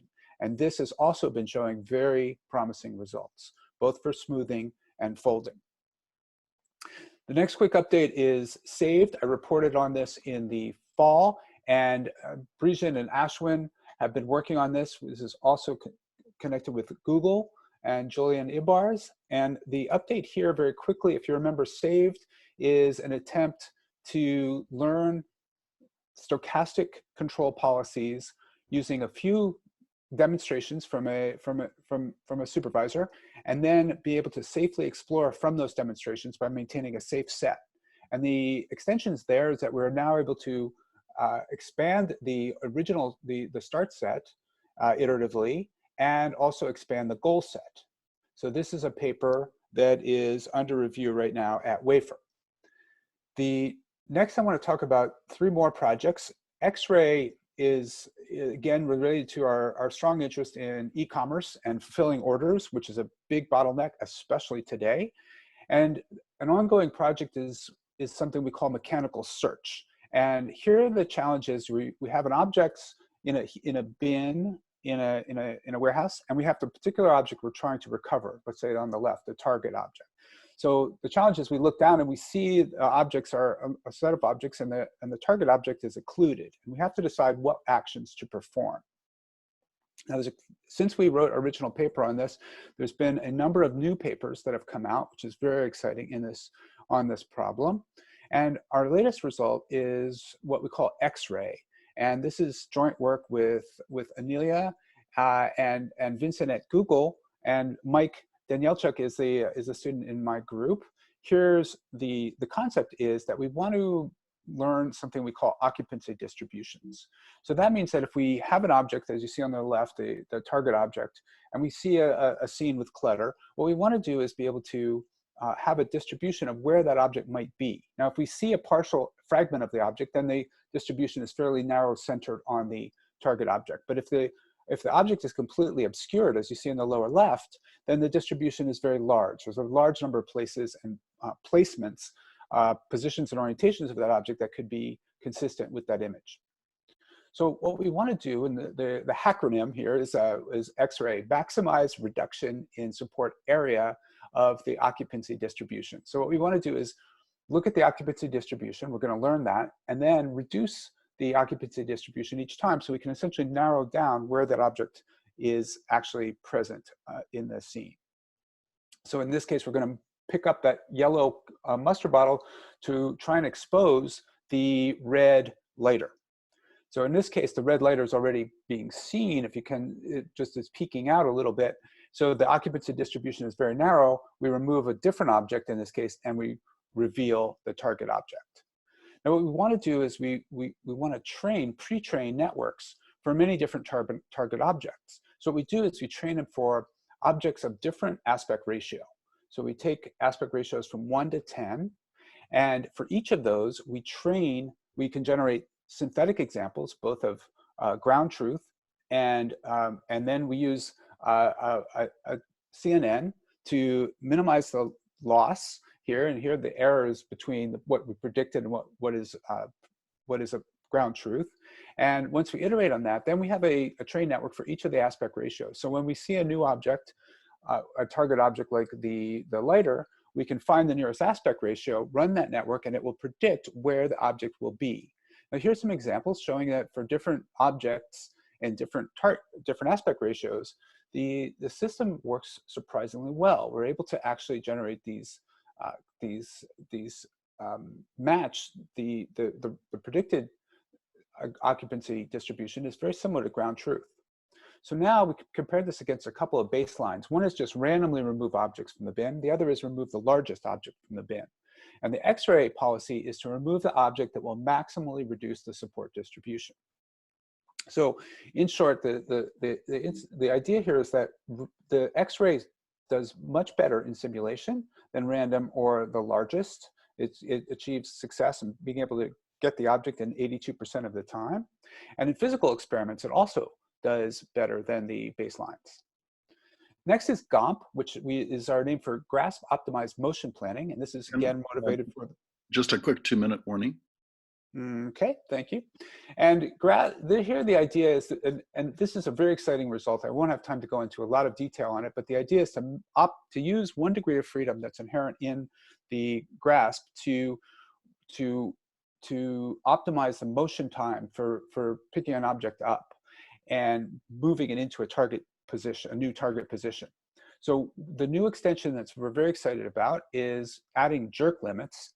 And this is work that Jeff Janowski is leading. And he was able to do this. And the challenge, however, is that adding jerk limits increased the computation time to quite a bit, on the order of 20 seconds. So his insight was that we could train it with lots of examples, train a deep CNN, and use that to warm start a new version of this that was then able to reduce the computation time down to about 100 milliseconds. So we're very excited about that. The last project is brand new, and it's something that is building on an ongoing project that we've been doing with our colleagues at Merced and UC Davis, and it's funded by USDA, and this we call Alpha Garden. And we'll be happy to talk about this during office hours. The idea here is to see if we can train a robot to maintain a polyculture garden. And this is work that Yahav and William and a number of other students are leading in the lab. The reward function in this case in polyculture gardening is different than monoculture industrial gardening. Here you want to maximize sustainability, which is the amount of water usage, minimize amount of water, and diversity. So you have lots of plants growing in close proximity. This is what our garden looks like in the Berkeley greenhouse. As you can see, this is about 2.5 months in. It is wildly out of control, so it hasn't been pruned.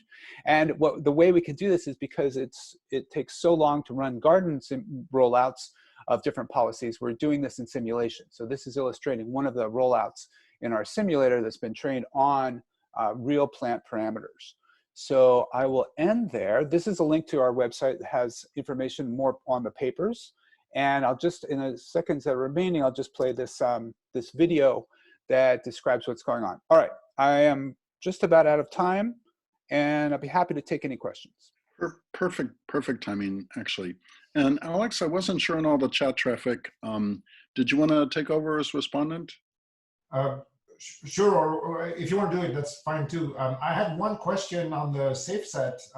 Ken, this was fascinating how you were showing the trajectories within the safe set. How do you have brief comments on how you compute the safe set?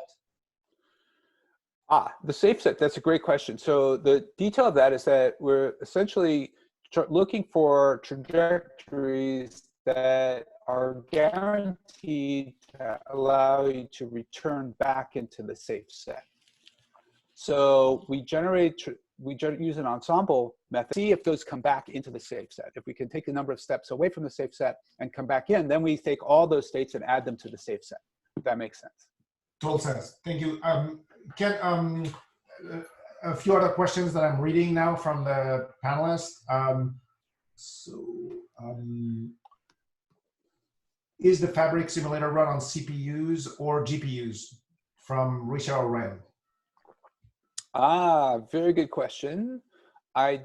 Depends on, this is a great question for my students to bring in. So let me postpone that question to office hours, which we're going to be doing at 1:30, and they're going to join me at that time. So we'll be happy to answer the question there. Perfect. Let me read another question. Any insight in general on the performance of transfer learning from sim to real, challenges and bottlenecks that you might have experienced? Yes, obviously the big challenge is essentially domain randomization, right? How do we make something robust to the natural variation that we're going to see between the simulated environment and the physical environment?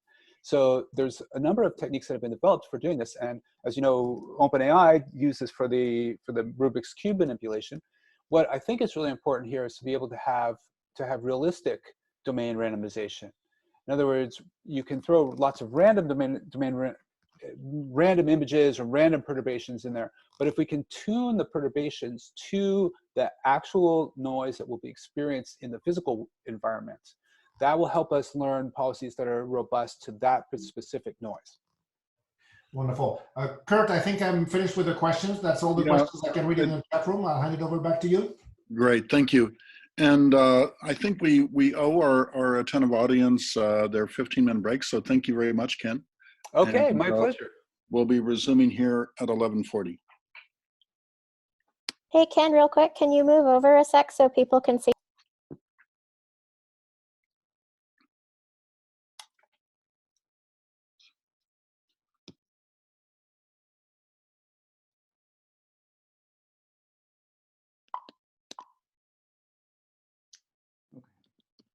I'm having trouble getting unmuted. We can hear you now. Okay, good. All right, the idea behind this work is to build representation of the world based on predictions of what actions an agent would take depending on different behavioral goals. So for example, given the scene, we might have the goal of turning to the right into that little entryway marked by the green pathway there. Or we might want to skirt the left-hand side marked by the red path. Or we might want to go directly down the center with the blue. And the goal here is to see, can we make meaningful representations of a driving world with these simple behaviors, left, center, and right. Now to test this, we collected approximately 50 hours of human driving data for the model car in these different navigational modes. Obviously only one could be driven at a time. And then the goal was to train a network to be able to drive the car in these three different modes on Berkeley sidewalks. So I won't talk at all about the network now in the interest of time, but I'll show you some examples of the cars driven by the network after training. So here's an example of a car, and this is sped up and it's driving in the center mode. And then it switched to the right mode by the human, and then the car will turn the corner, but then it will go back into the direct mode and will stay there until it's again given the right command to turn right. If it hadn't been given that, it would have gone straight off into the street. Now, the command to turn doesn't necessarily mean that the car is going to turn. Here's a path that keeps turning to the right, and the car is in the left mode. So it wants to go left, but it doesn't have the opportunity, so it has to go right until further along in the video, we're speeding up, and then going back to real time, it is going to make the left turn that it was commanded to make. Now, let's look at the representation that the car generates. So this is a hand-drawn version, but it shows the key aspects. So the network will output these trajectory markers for the left, center, and right pathways, and these extend over 3 seconds into the future. So there's 300 milliseconds between each of those markers, okay? And it should be clear that if we made this based on one video frame, we'd also have one from the previous frame, and so we should be able to include that as well. And as long as we know how the car moved in the intervening time between frames, we can always adjust the frames, adjust the trajectory patterns so they fit correctly.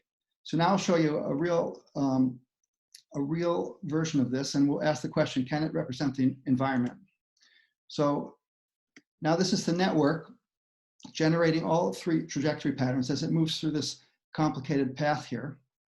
And you can see it's basically creating a segmentation of the path into its different constituent parts. And there are 10 time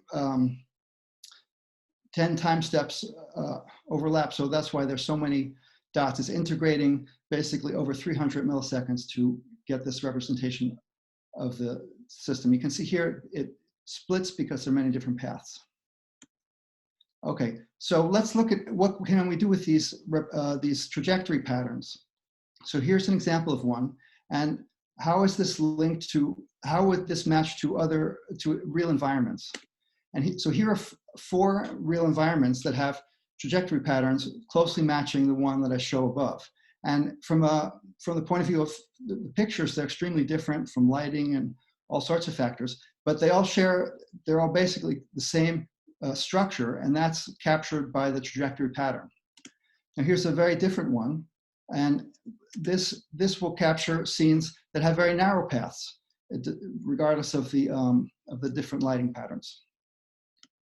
Now this one is almost the inverse of what I just showed you. This one is one where there's no direct path. If the blue goes off to the right, there's no way to go forward, but there's a lot of options of where to go. And what does that look like? That selects very characteristically scenes like this, where there's no way to go forward. You can only go to either side. Now here's one which is there's basically no trajectory path at all. And what could that possibly mean?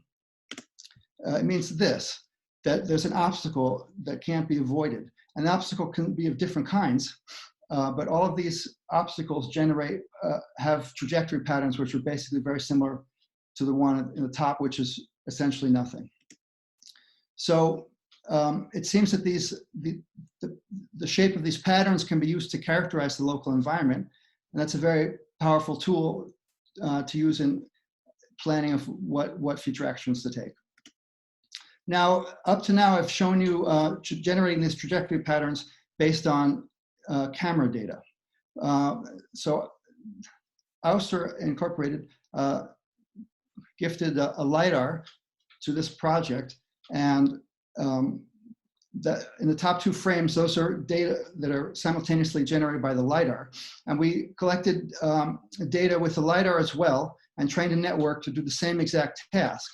Now, the output of the network is the same as the one with the camera. So on the bottom, we can project the trajectory patterns onto the camera image, even though the camera image has nothing to do with the network's behavior.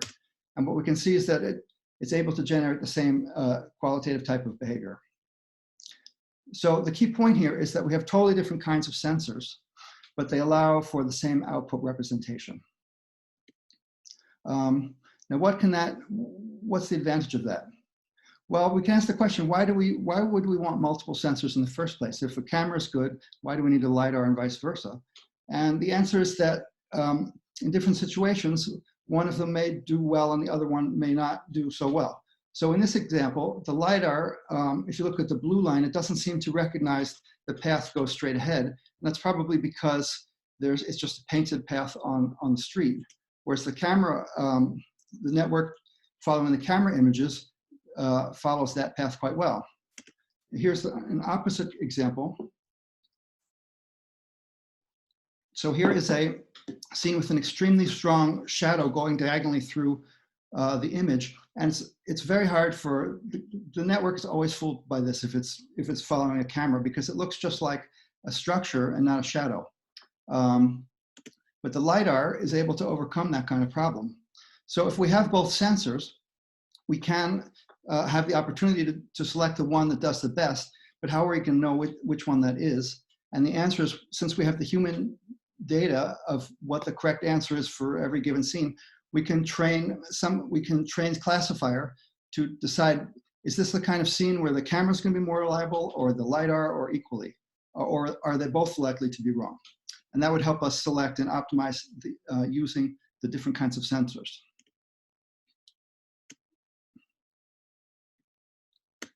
Okay. Now I'm going to describe something using these to create a world model. And this is inspired by David Ha and Jürgen Schmidhuber's work. The idea is that we have these trajectory patterns, and we also have a command to go in the go right mode. And then if we build a predictor, which takes that state, we can predict a future state based on that. And if we send it back through the system, we can run this recursively. And we can have, if we did this, then the system would kind of wander off into some dream world where it would always have a valid representation, and it would go different places. Now, since the trajectory patterns are linked, as I showed you, to the real world images, we can also create a decoder which shows an output image that's consistent with that trajectory patterns form. And that's what you can see on the bottom right there. Now, so what we can do with this is we can start with a trajectory pattern. And let's say this trajectory pattern is actually the current one facing the car. And then we can say, imagine we want to turn left. And then we can run that through the world model and see what happens. And so the result of doing that is that the trajectory pattern will change, and you can see now we're off on the left hand side of the path there. And then we can change the direction again to go forward, and then it will go to a centered path again. So the application for this is that these are predictions. The trajectory patterns are predictions, but they're predictions made on the visible scene.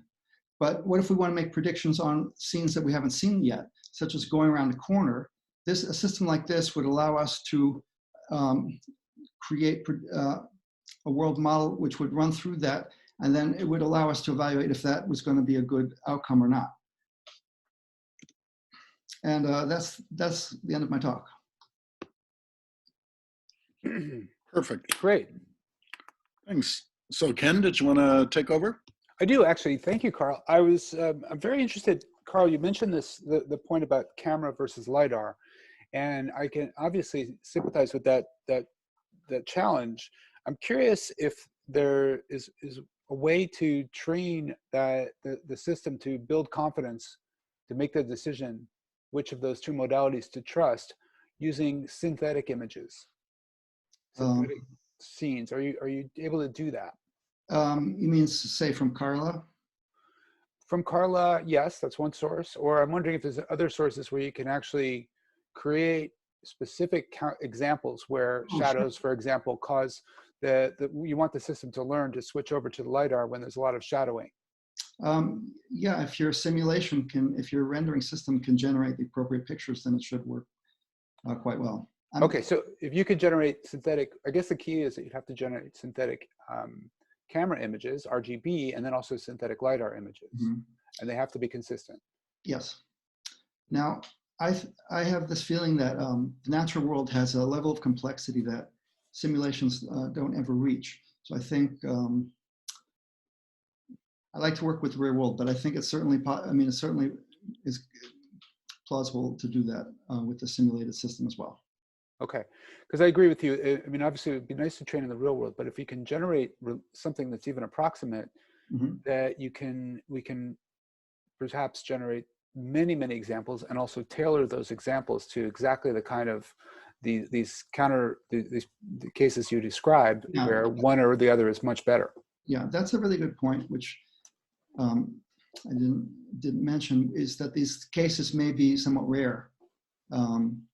And so simulation might be, and also you can add these rendering effects to the real world images. So then you'd have a sort of a combination of richness with some rendering added to it. But it's an especially good case for rendering for the point you just mentioned.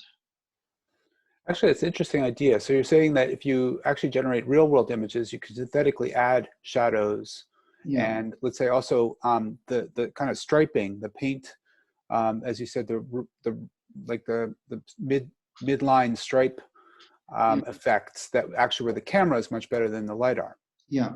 Yeah, actually there's a part of this talk which I didn't include because it's short, but I add obstacles, kind of checkerboard obstacles to these images, and the network drives around them. So the point is that that's a way of adding simulated obstacles. So I think it would definitely work to add these. Yeah, that's a really good idea. Okay, great. I mean, I was also thinking just what Sergey presented earlier about the CycleGAN, and I'm curious if that might be able to apply here, just for future reference. You mean with the world model? Yeah, we're using a GAN. It's not such a sophisticated one at this point, but it's as the project develops. I'm definitely going to look into that. Great. So Okay. Karl, that does bring up an interesting point. If I can interrupt here, Ken. So you're doing all this computation locally, right? Right on that little car, right? Yes. So could you talk a little bit about the computational, what you use and how that's able to support? I mean, that's a pretty sophisticated setup, both LiDAR, camera, and so forth, and doing the full motion planning control as well as processing altogether. So. Right. So right now it's a Jetson TX1 or Jetson TX2, and that can run one of these networks either, and we can put two of these systems on the car. So to run one for the LiDAR and one for the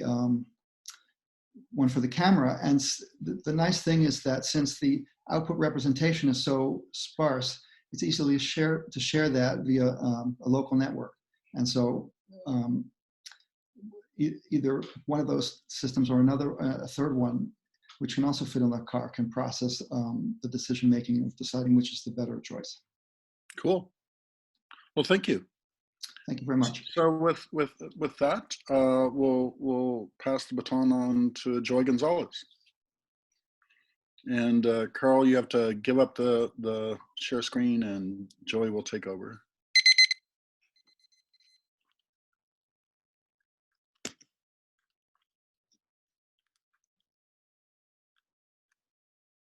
Can you all hear me? We can. Yes. All right. And you can see my screen. Excellent. All right.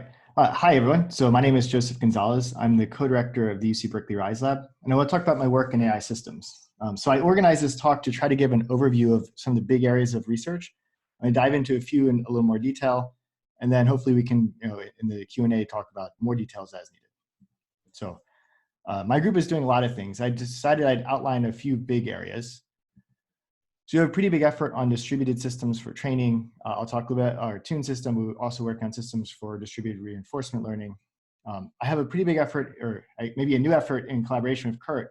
I'm exploring how to train NLP models more efficiently and how to render them for inference more efficiently. We have an effort, again, in collaboration with Kurt, exploring how to train models when we run out of memory on a GPU. So overcome the memory barriers that GPUs impose in model design. I've had over a couple of years an effort around prediction serving, which I presented in previous retreats. So I'm actually not going to spend a whole lot of time on that, but I just want to note that we're actually pushing in new directions to apply reinforcement learning techniques to manage systems for serving. So this is looking at how to provision resources using RL, and it has neat applications to even things like supply chain management, though we're looking at it in the context of function evaluation.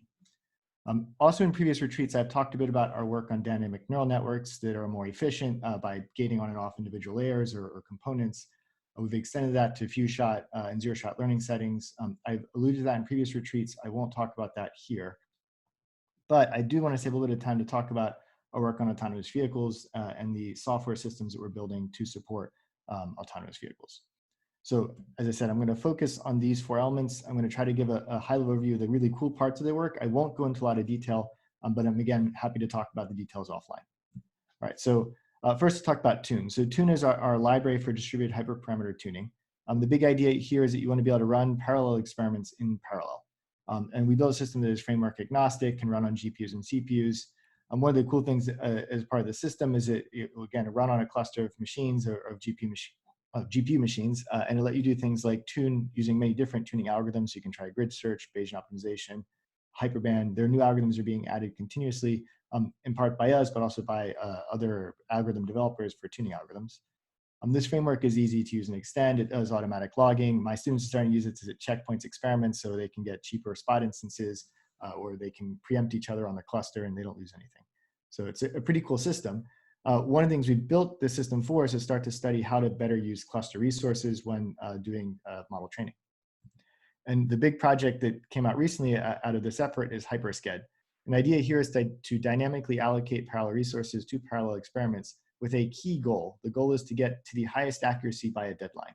And so to put that in context, we've plotted here the number of GPUs. So I have 4 GPU system in this story, and then here's time. Most of my students run the model where they just run a bunch of experiments for a little while and they go, okay, I figured out what the right architecture is or the right hyperparameters, and they train it at the deadline. And here's the CVPR deadline, and here's how they use the whole cluster. Of course, at this point, it may not be the most efficient use of the cluster, and they sort of equally tried all the experiments. So a better approach is the successive halving algorithm. This is the hyperband technique, where we basically apply resources to a subset of our experiments. The ones that look good, we keep applying resources. The ones that look bad, we actually terminate early. And so this actually is neat because it gives you guarantees that at the deadline, you would have a good idea of what you should have trained. So what was the best architecture? But that's unfortunate because at the deadline, I need the highest accuracy I can get to get my CVPR paper accepted. Or if you're in a real world setting, you want to ship the most accurate model. And so we really want to be able to rescale our resources during the training process to put more resources on the model that is actually going to perform the best at the deadline. So the goal of getting the best accuracy at a deadline. And so we did this, we built a system around it. We actually are putting this in the Tune framework right now. The big idea in job scheduling, this is a departure from how the rest of the world thinks, is that really just want to maximize accuracy, not things like utilization, fairness, or job completion time. Those are sort of irrelevant when it comes to machine learning workloads. So we want to maximize accuracy subject to constraints. In this work, we focused on deadlines. We also focused on resource constraints. And in this work, we focused on a fixed cluster size. What we're looking at in the future, which I think is really exciting, is what if I have a budget and there's an infinite cluster and I can have $10,000 and I can spend that however I like on Azure, on EC2. Now, under a budget, I actually could use thousands of machines for a few minutes and then switch back to a few and scale appropriately. So it's actually kind of a neat problem when you frame it in the context of a budget.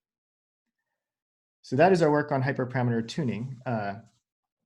One of the things that you might want to tune is how large or how small a model should you have. And we actually started to explore this in a separate line of work around training, pre-training these transformer models like BERT. And when we started this work, like maybe we should make models small so we can get really quick signal about the accuracy of that technique or that architecture or those hyperparameters. But then we started to think maybe if we made the model bigger, it would somehow train faster, which was a little counterintuitive. And then we actually started measuring it, and it turns out it does. So this is a recent paper we put on arXiv. It's gotten a lot of press. So train large and then compress. And the idea is it's a little counterintuitive. We make a model much bigger, but we don't train it as many epochs, far fewer epochs. We really don't train it adequately. But because it's larger and because you have room to generalize or increase model capacity and retain generalization, we can take these models that are much larger, like this orange model, so under-train it, but get to a higher accuracy quicker. And part of the reason we're able to do that is that, well, one, these NLP models are still underfitting. And two, this is kind of the fun part, is that there's this neat trade-off. As you make models larger, we're better able to use the parallel resources. And we get an increase in accuracy. So those two things outpace the cost of additional computation for each gradient step on that model. So it's kind of a cool result. And it presents a big opportunity for model parallelism. So as we start to think about how to better use our resources, we might want to make the models really big and start to split them across GPUs. But it creates a problem, which is what do we do about inference? Because now we have a much larger model. And the kind of cool, maybe a little less surprising result is that if we make those models really large, then we do standard compression techniques like parameter pruning, also quantization, both these work. The impact of aggressive compression on larger models is less than that of smaller models. And it sort of alludes to potentially a lottery ticket kind of hypothesis arising here that, if you have a large enough model, you get lucky and the few parameters are really important. And then when you go to compress, you just need to keep those few parameters. But it's a neat result. It's an early result, and I'm kind of excited to see where this takes us. And we start to think about how to train more efficiently. Now, there's a problem that this whole line of work creates is that we need a lot of memory to train these models because we're making them much larger. So we also started a line of work how to address when we run out of memory on our GPUs. And so the basic setup here is that, if we look at the design of models over time, and we look at the amount of memory we have in our GPUs, we're starting to hit a wall. That we really, the design of a model is no longer dictated by like what's the best architecture or what's compute efficient. It's really what can I fit on my GPU. And so if we look at some of the recent papers, that is the architectural constraint that governs how we build models in deep learning. And so how do we deal with limited GPU memory for deep learning? And this work looked at actually a neat trade-off. So if we think of this trade-off between memory on the GPU and compute, the design of the classic training algorithms really focused on a world where compute was expensive and memory was cheap, because it wasn't really built in the GPU setting. The backpropagation algorithm was designed for CPUs a long time ago. Now, when we have a setting where compute is actually fairly cheap and it's hard to get memory on the device, we might want to move on this trade-off space. We could go to the other extreme, which would be not backpropagation, recomputing everything. This would take a lot less memory, but it's really compute expensive. So we've been looking at, can we get this continuous trade-off space between memory and compute? And we have an algorithm now optimally finds this entire trade-off space. You can actually not do better than our algorithm. It is optimal. And then we can actually look at the elbow of the space and get models that are 5x larger, but only 2x more expensive to compute in the same amount of GPU memory. So we've essentially made GPU memory much larger at a small increase in runtime. And the way this works is if you look at the backpropagation algorithm, during the forward pass, you end up caching everything. This is the traditional approach where compute's expensive and memory is cheap. And then during backpropagation, you can consume all of those results to compute your final gradients. Right? So it's the backpropagation procedure. So that takes the maximum amount of memory we could use. And if we want to go to the other extreme in this plot, what we would do is during the forward propagation, we'd only keep what we needed to do the forward propagation pass. And then during the back propagation, whenever we need to compute something again, whenever we need, let's say, we're computing delta C or the gradient of C, then we'd actually need to recompute everything that came before it so we can get the inputs to that. So we bring back the earlier elements and recompute them. Right? So this would be the most memory efficient, but most compute intensive. So time takes much longer to run this particular version. All right, so there's some really simple heuristics that one might apply. So if we have our neural net here going from A to E, so during the forward pass, if we decide to checkpoint every root n layers, we can get something that's pretty efficient. So that means on the backward pass, all we need to do is recompute everything from the last checkpoint. So to recompute the gradient for this, we'd need to recompute all of these entries. So this actually a heuristic was recently proposed, and it gives me. Yes. If you'll excuse me, I know you want to get to Erdos and you're already at the 2-minute warning. So. Okay, thank you. So much to say. Okay, so let me conclude this part of the story is that we've been developing a new approach that lets us account for. Sorry about that. Lets us account for runtime. It lets us account for variation in runtime between layers, variation in amount of memory, and the fact that real neural networks are not linear. So to give you an idea, to have skip connections, these are essential. So we built out a system that essentially combines profiling with an LP solver to find the best solution to any memory checkpointing configuration. I apologize. So let me kind of wrap up the conclusion of this bit. So with these techniques, we can now train models using far less memory, just about as fast as some of the state-of-the-art, in fact, far faster than state-of-the-art heuristics. And actually, I'll give you one last comparison plot. So this allows, for example, to increase batch size on state-of-the-art models. And so we've built this system and we've released it and we encourage people to start trying to use it. So you can train much larger models on the same GPU. All right, so let me talk briefly about some of the cool results in Erdos. So Erdos is our system for autonomous driving. And here we're thinking now about how to render an entire prediction pipeline. And we've been building this out as somewhat of a replacement for ROS, because we think of ROS as sort of well, ROS was designed for a robot that looks like this, and people are starting to test in a robot that looks like this. And we've changed ROS a lot to make it work, but there are opportunities. In particular, the big one we've been focusing on is that there's a trade-off in the amount of accuracy as a function of time. That is to say that sometimes a faster model that is less accurate now might actually be more accurate in the end-to-end system. And actually to give you a picture of that. So we've looked at different models trained at running at different speeds. And when we account for the change in the environment, that increased model speed translates to higher accuracy.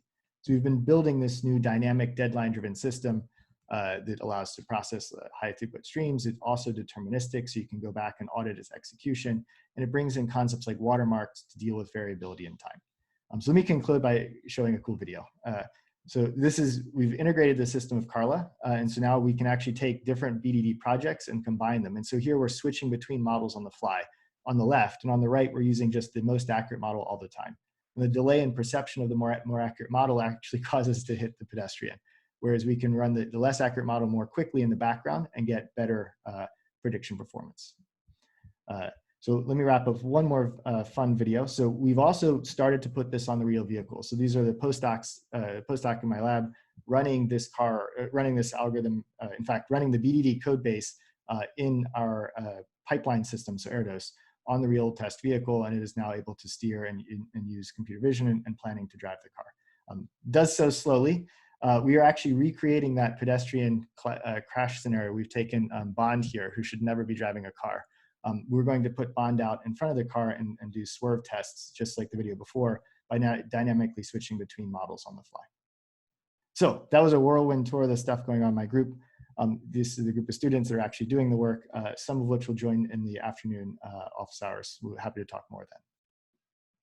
That's it. Thank you, everyone. Great. Thanks, Joey. So Carl, I didn't know if you wanted to take over, but maybe while you're deciding, Joey, I've got a question, and I'm not sure whether this is a softball or a beanball, but yeah. So whenever you see, or I've seen that one is able to improve the computational efficiency, you basically got more computing power to do the same task. So can we turn that into optimization? That is to say, arriving at a more accurate model for some of these NLP tasks, these big NLP tasks? What do you mean? Increasing during inference or training? Training to find a model with higher accuracy. So I mean, the cool part about making models bigger, at least, is that they also, if we train them longer, they'll give us higher accuracy. It's that they actually get us to higher accuracy sooner in wall clock time. I mean, part of this effort was actually originally to rethink how we build transformers, and we needed a way to get signal quickly. That is my ultimate goal, to come back to the representation of these language models and maybe improve upon them. We actually have a new kind of, I didn't want to talk about it, it's brand new. We're looking at these kind of more semi-parametric formulation of these transformer models. That could also boost accuracy substantially, and also actually add a component of explainability. Yeah, so I think we're getting the same point. So the potential there is to arrive at higher accuracy. That's correct. With more training, but are you demonstrating that yet? I mean, already these larger models are getting to higher accuracy. They're plateauing much later, but you have to run them longer to get there. The current thesis though has been only focused on how to get to a state-of-the-art accuracy much quicker. Right. Okay. Thank you. I think that's all we have time for. Yeah, I ran long, so. Yeah. No, actually, you're right on. It's fine. So, Alyosha, are you good to go? And Joey, you'll need to give up your screen. Yep. Stop sharing. Yep. Very good. And so now we're going to end the day with our computer vision heavyweights. So I think Berkeley has quite a reputation for its computer vision team, and so we're relying on them to keep our attendees to the end here. And it looks like we're doing a good job. We have the same numbers when we started. So Alyosha? All right, can everyone hear me? Yes. Oh, great. Okay, so I am Alyosha Efros, and you haven't seen me last fall at the fall retreat because I was on sabbatical in Oxford. And this is a picture of Oxford, where I spent a lovely fall frolicking and taking pictures. And I was considering just showing you a whole presentation with my photos because that was a lot of what I was doing. But since Angie would kill me if I do that. I would actually show you some of the recent stuff that we have been doing. It's not really, there isn't a theme this time. This time I just kind of show you bits and pieces of the different projects. But I think by now everybody already knows kind of my theme. So the first project is trying to deal with image forensics and deal with fakes. Remember, only maybe 4 or 5 weeks ago, the biggest worry we had was about fake news invading our elections, because deepfakes are getting better, GANs are getting better, and we were interested in trying to see if we can build a universal detector that would just detect everything that was generated by a neural network. Okay, and so this is the resulting paper. It's going to be at CVPR 2020, and kind of the short answer is maybe we shouldn't worry for now. And this is what we try to emphasize in the title as well. Basically, the story is, it turns out, so let's say that you want to, we got a whole bunch of different GANs, let's say, and other non-GAN things. And we wanted to figure out if you can try to capture all of them in a single universal detector. So of course, the right thing to do would be to take all of them, to train on all of them, and then to test on some future GAN or future CNN that comes in, in CVPR 20, whatever. But we wanted also to get some results. So instead we did something even simpler. We trained on a single GAN, and then we tested on the rest of the stuff that we had, okay? And of course, there is a huge difference, huge variety in architectures, data sets, objectives. Some of these things are very, very different from others. But it turns out that there are underlying commonalities that hopefully will enable generalization. Okay, so again, lots of different architectures, different tasks. There is a lot of things that this universal detector should be able to address, like data set bias, domain adaptation, etc. So people thought that this would be a very, very hard problem. But we first realized that maybe this wouldn't be such a hard problem when we looked at the average Fourier magnitude spectra of the real images compared to the synthetic images. And you can see that on average, even though all the different algorithms are quite different, on average, there's very clear difference between the real and the synthetic. So there is obviously some signature in all of them that can tell us apart. Now, of course, average doesn't mean necessarily that you can do it for a given single image, but those commonalities hopefully will help us. And so what we did was like the stupidest, simplest thing. Okay, we did a whole bunch of other complicated things that didn't work better. So this was our baseline, and it just worked really well, which is we just took, again, generated images. We took the progressive GAN, generated images from that GAN, okay? And then trained a classifier to tell if the image is real or fake, okay? So now this basically looks essentially like a GAN itself, right? This is a generator, this is a discriminator, except here our discriminator was bigger. We didn't have to kind of make it dumb. We could make it as smart as possible. It's a big ResNet. And then once we did this, and of course here we are not doing it in a loop. So we freeze the G, and then we train the F, okay?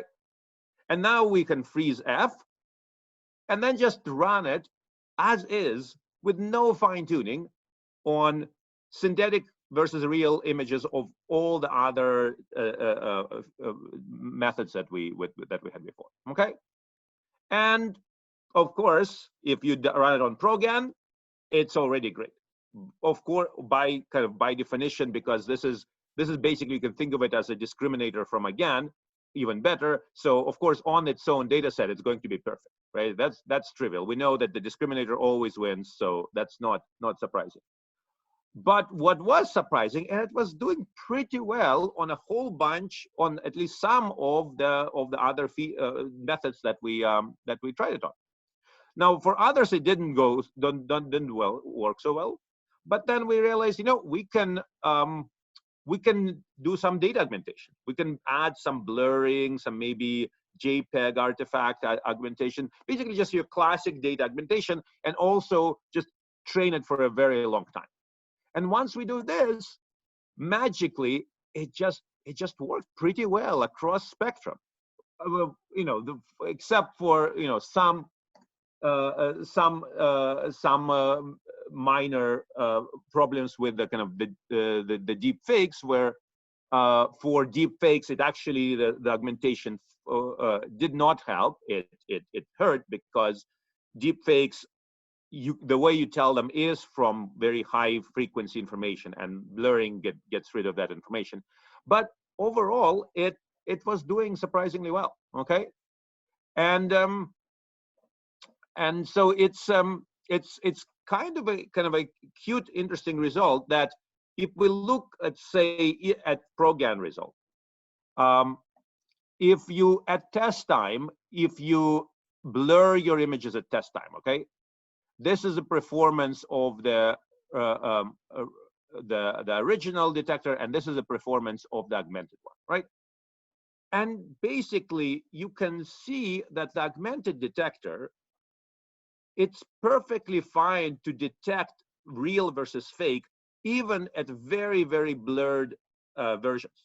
So what does it mean? This is very kind of to us surprising. It indicates that the difference between the real images and fake images is not just at the higher frequencies. It's not that somehow the GANs are not able to get those really, really high frequencies right. No, they are doing something wrong at the lower frequencies as well.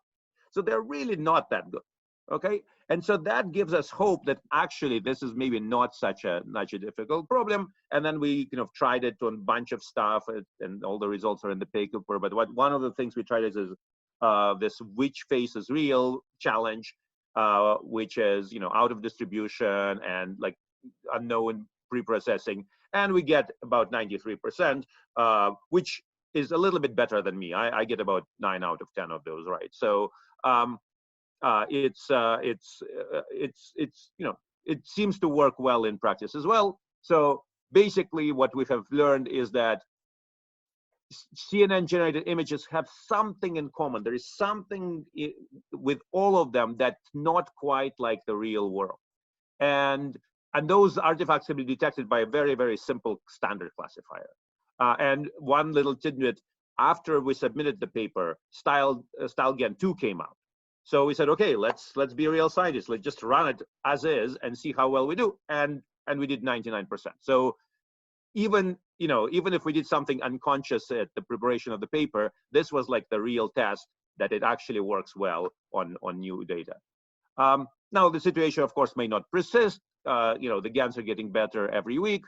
And you know, if the GANs actually learn to figure out how to get the discriminator to lose, then we're in trouble. Future architectures.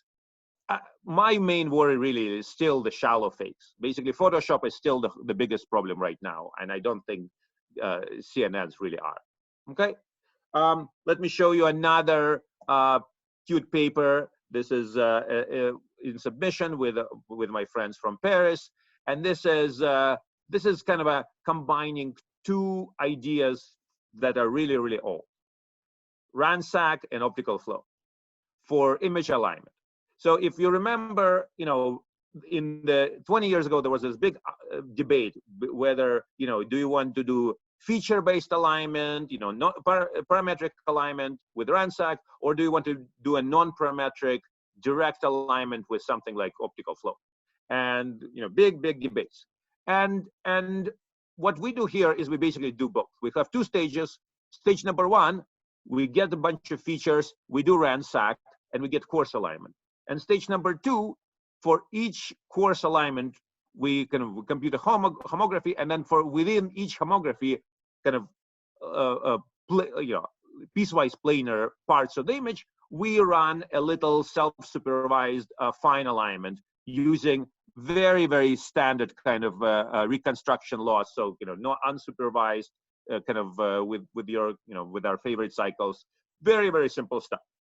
And again, magically, it just seems to work. And it seems to work across a whole bunch of different tasks: optical flow, dense image alignment, 3D geometry summation. It's not the best for any of them, but it's pretty good for basically a whole class of things like Kitty, other data sets.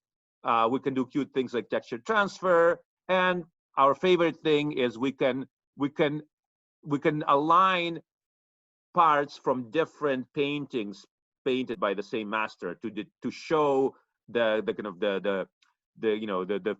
the self-plagiarism that they used to do in the 18th century, where they would multiple times paint the same vase or the same windmill or something. And so here are some visuals of aligning all of these multiple paintings that they do. And you can see that it's different medium, it's different, a lot of things are changing, so it's not like a video, right? But it just seems to work pretty well for all of these tasks. And we can also tell how much was changed in different things. And also, this is my collection of my Paris photos, and we were able to basically just put them into the system and align them into one. This is the Medici fountain in Paris. Align them all together. Okay. So finally, I'm very excited about this project. This is kind of a. I'm sorry, you're a little bit on borrowed time here. So if you could wrap up quickly. I thought I had 15 minutes. 15 minutes, 12 minutes for your talk and 3 minutes for questions. I see. Yeah. Okay, well, I can just advertise this a little bit. Can I have like 1 minute? How can I deny you? Okay. So this is a very exciting project that just came out at NIPS that we spent 4 years working on, and this is kind of a really crazy thing. And the crazy thing is, everybody knows that we have supervised learning is bad. Human labels are bad because we just are not able to generalize. So what we want to do, of course, is we want to do self-supervision, we want to do curiosity, we want emergent objective, emergent common sense. But the problem is that in this setting, we're trying to learn from scratch, but our hardware or our agents are still, millions of years of evolution. So the software is very simple, but the hardware is still very, very complex. So maybe we're still making it too hard for ourselves. And so in this project, what we were trying to do is to go all the way to the very beginning and see what's the simplest thing that we can look at. And basically the story is that we would argue that like the big bang that we wanted to start with, evolutionary, is when single cell organisms decided that maybe it would be worth for them to merge together and become multi-cell and share their objectives. And so this project is basically all about how to combine very primitive things into a little bit less primitive things. And so we have these little limbs and we are allowing them to combine. And let me just show you, this is what happens if you're just using just normal RL, and it works okay, let's say for a stand-up task. And it's not, but at some point when you have too many limbs, it basically just cannot stand up. But what we do is we have every single guy is its own little organism, and they are all trained on them by themselves, and so they are like really have a way to learn to combine themselves on their own. So they're not told to kind of to join a collective. They decide to do it themselves, and it's just much more robust, and it works across many different tasks, and it also generalizes to tasks that it hasn't been trained on. So with that, I think I will end here, and happy to talk to you later when at the office hours. Great.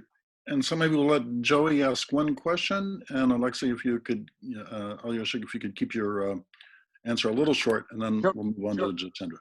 Yeah, all right, cool. So I'll ask a simple, short question. So even in the beginning, you had some really cool work on GANs and how to detect them. Can that translate in any way to improving GANs?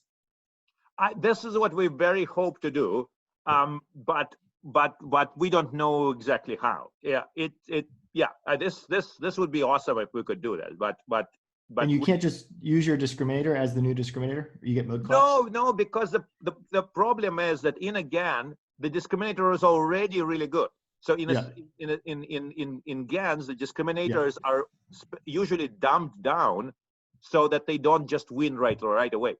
And so that's the problem. It's not the discriminator the problem. The problem is the generator. And so but maybe we can somehow use the lessons we learned to somehow make the generator better. But yeah. The Fourier thing seems like a hint that the spectrum that you get from the generator somehow is deficient. That's right. It might be an architectural problem. Maybe you guys can come up with a better architecture that does less of this weird stuff. Yeah. Cool. Very good.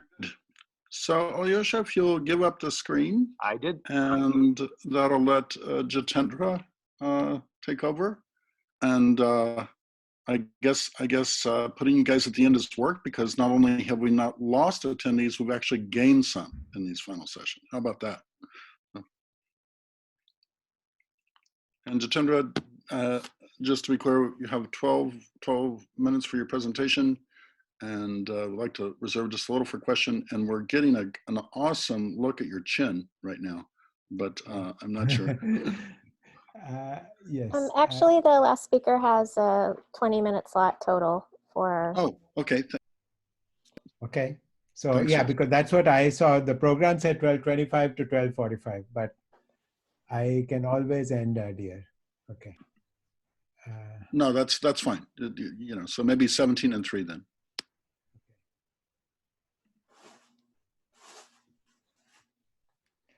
Okay. So let's get going. Can you hear me? Yes. Okay.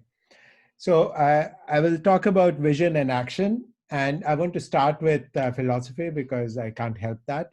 So this is a quote from Kenneth Craig, 1943, and I'll let you read it. But the big idea is that we need to create models of the external world.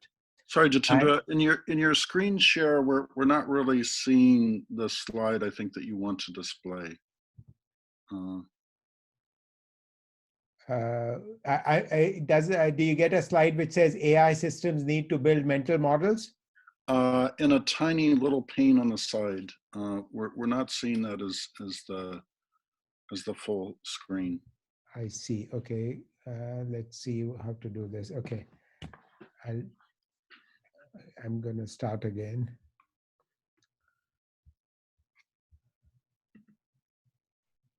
Is it better now?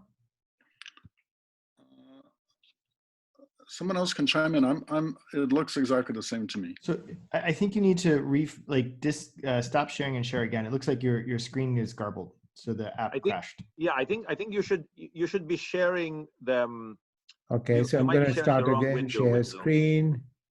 Vision and action. Share. How about now? There we go. Perfect. That's it. Thank you. Okay, great. Okay, let's start now. 12:30. Okay, vision and action. Okay.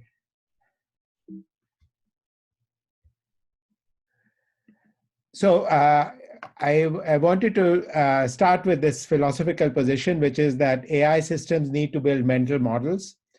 And this is an idea going back to Kenneth Craig, so 1943. And the basic concept is that an organism needs to carry around a small-scale model of external reality and of its own possible actions within its head. Then it can try out various alternatives, conclude what is the best, react to future situations, etc., etc.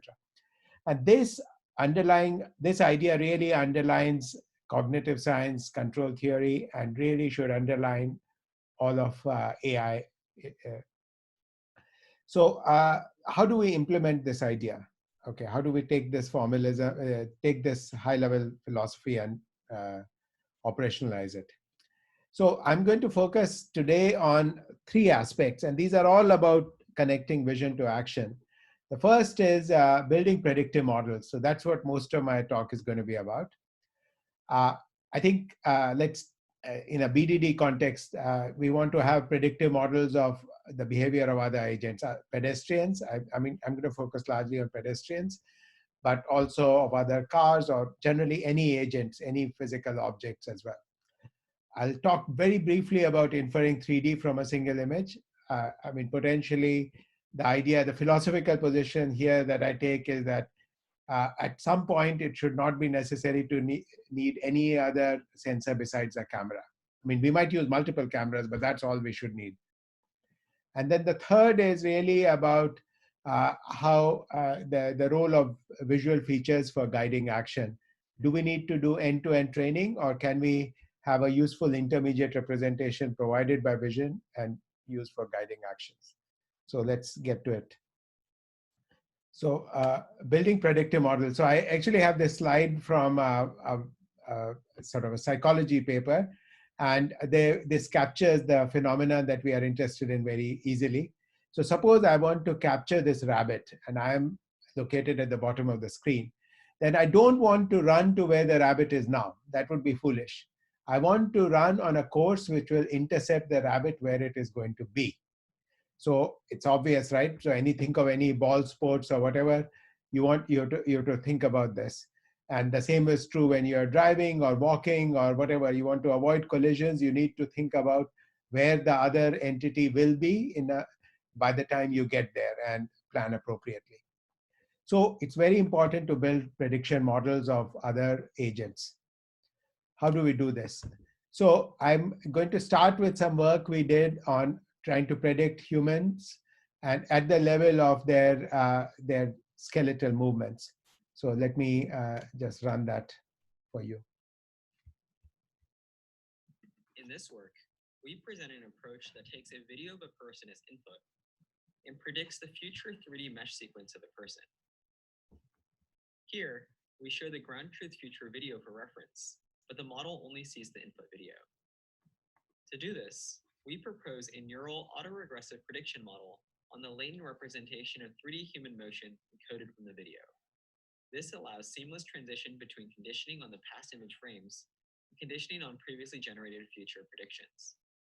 Specifically, for each image frame, we first extract a per image feature vector. From these image features, we learn a latent representation of human dynamics, which we refer to as a movie strip. Each movie strip is causal, which means that it only contains information about the frames up to the current time step in consideration. We then train a 3D regressor that predicts the parameters of the 3D mesh model from the movie strip representation. This is trained with 3D supervision when available. And if not, the model can be trained with 2D key point reprojection loss, along with an adversarial prior to ensure the poses look realistic. In order to predict into the future, we train an autoregressive model, which is a temporal convolutional network that uses the past movie strip representations to predict the next movie strip. This newly predicted movie strip then becomes one of the inputs to the next frame prediction, which may continue repeatedly in succession.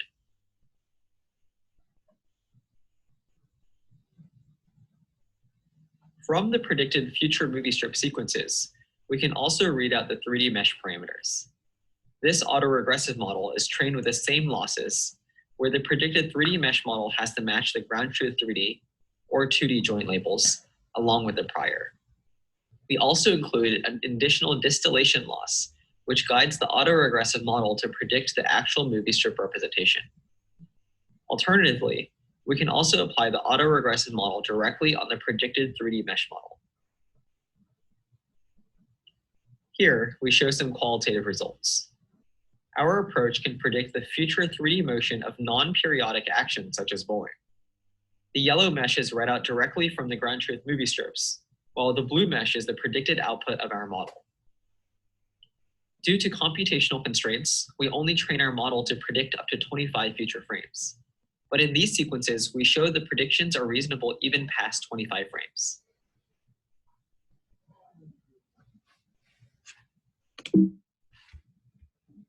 In this work, we present an approach that takes a video. Okay, so that was what we showed at ICCV. And now let me show you our next work on this basic theme. And this gets into the following problem. So suppose we want to predict the movement of this guy, right? So the techniques that I showed you earlier are essentially focused on just looking at the pixels corresponding to this person and trying to predict what he's going to do. And predict here means predict how the skeleton moves in time. But this is silly because this does not take into account scene context, right? There are objects in the room, there are sofas, there are tables, there's there's stuff, there's free space, etc., etc. And what he's going to do is going to be very much mediated and influenced by that. So in fact, this is the long-term prediction that we want to do. So here, obviously, what this guy wants to do is to go around and sit on the other chair instead of the chair he was sitting on. You have to take into account scene context. So the purpose of this work was to try to handle that version of the problem. And I already showed you previous work, which basically focuses on the person in isolation. And we really want to focus on the person in the context of a scene. So we decided to take a three-stage approach here, where basically you start by trying to get into the head of the person. So the person has an intent. Humans have intentionality. So this guy, what is he trying to do? He's probably trying to go somewhere. And in this case, and because we can figure out that he's trying to go somewhere from the fact that he's walking, and he might have one of these three goals. He might want to go up the stairs or down the corridor in front, or maybe he wants to go to the right and pick up some object. So there is goal prediction. Once you have goal prediction, then people once they have certain goals, then they plan certain paths to achieve those goals. And then consistent with those paths, conditioned on those paths, we can imagine generating a sequence of 3D skeletal poses. So this is what we try to do here. And here are some results. So the input is just the image. That's it. The input is a 2D image. And then we try to predict potential goals, and then predict paths, and then sequences. And here are some results which take into account the fact that the future is stochastic. It's multimodal, so you really have to make multiple predictions. And these are different results, which what they're showing is various overlaid skeletons. And we are doing this in 3D, so the skeleton is in 3D, so we can imagine how this person's movement looks like from different directions. So I think this is very promising because this is the real world setting that we want to explore. Predictions, but mediated by the scene context. And here are some details. I'll switch to the next idea, which is that we want this approach across the board. So we want to predict the behavior of people, of cars, but not just people, of cars, I mean, agents. We also take the same approach to inanimate objects. So inanimate objects such as, for example, balls. So which we might study using Newtonian mechanics. But then Newtonian mechanics requires us to know lots and lots of physical properties.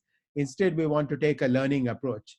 So what we did was we are trying to learn visual dynamics, and this paper is about that. And we took a couple of challenging settings. So one setting is in this game of billiards, where you're trying to hit the cue ball in a way so as to achieve a series of collisions to get to a desired final state. And here's this other thing on the right, which is a prediction challenge, which is and a planning challenge, which is that you put insert the green ball into the scene. It's going to go through some process. So maybe it falls somewhere, then it bounces off, then it collides with other objects. And then the goal is to predict the end state. So these are both very, very challenging tasks.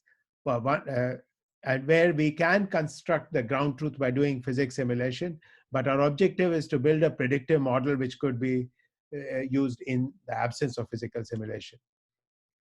And so this slide shows what the basic ideas that I talked about. And so prediction in these settings has been done, but basically people do very short range prediction. So they can predict up to the next collision or something like that.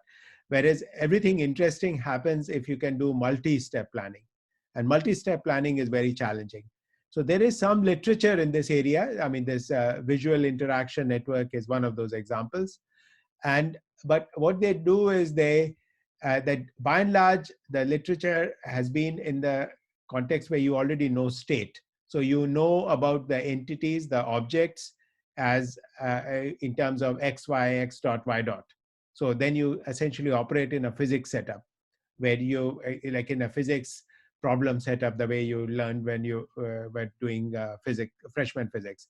What we want to do is to operate on pixels, but having as underlying variables these physical objects with their state. So we want to combine the insights from physics in a learning framework, but also bring to bear the best of computer vision today in terms of image processing. So, so the way we do this is that we take this idea of interaction modules, which is from this learning literature, combine it with sort of image processing in the sense of RCNN, which we know well, and you use that to predict objects, and the features are with ROI pool, but we can in fact train this end to end. Okay, and that's the beauty of the setup. And then here are some numbers which show that basically this approach manages to get far smaller errors than other classical, than other papers that have been published on these kinds of data sets.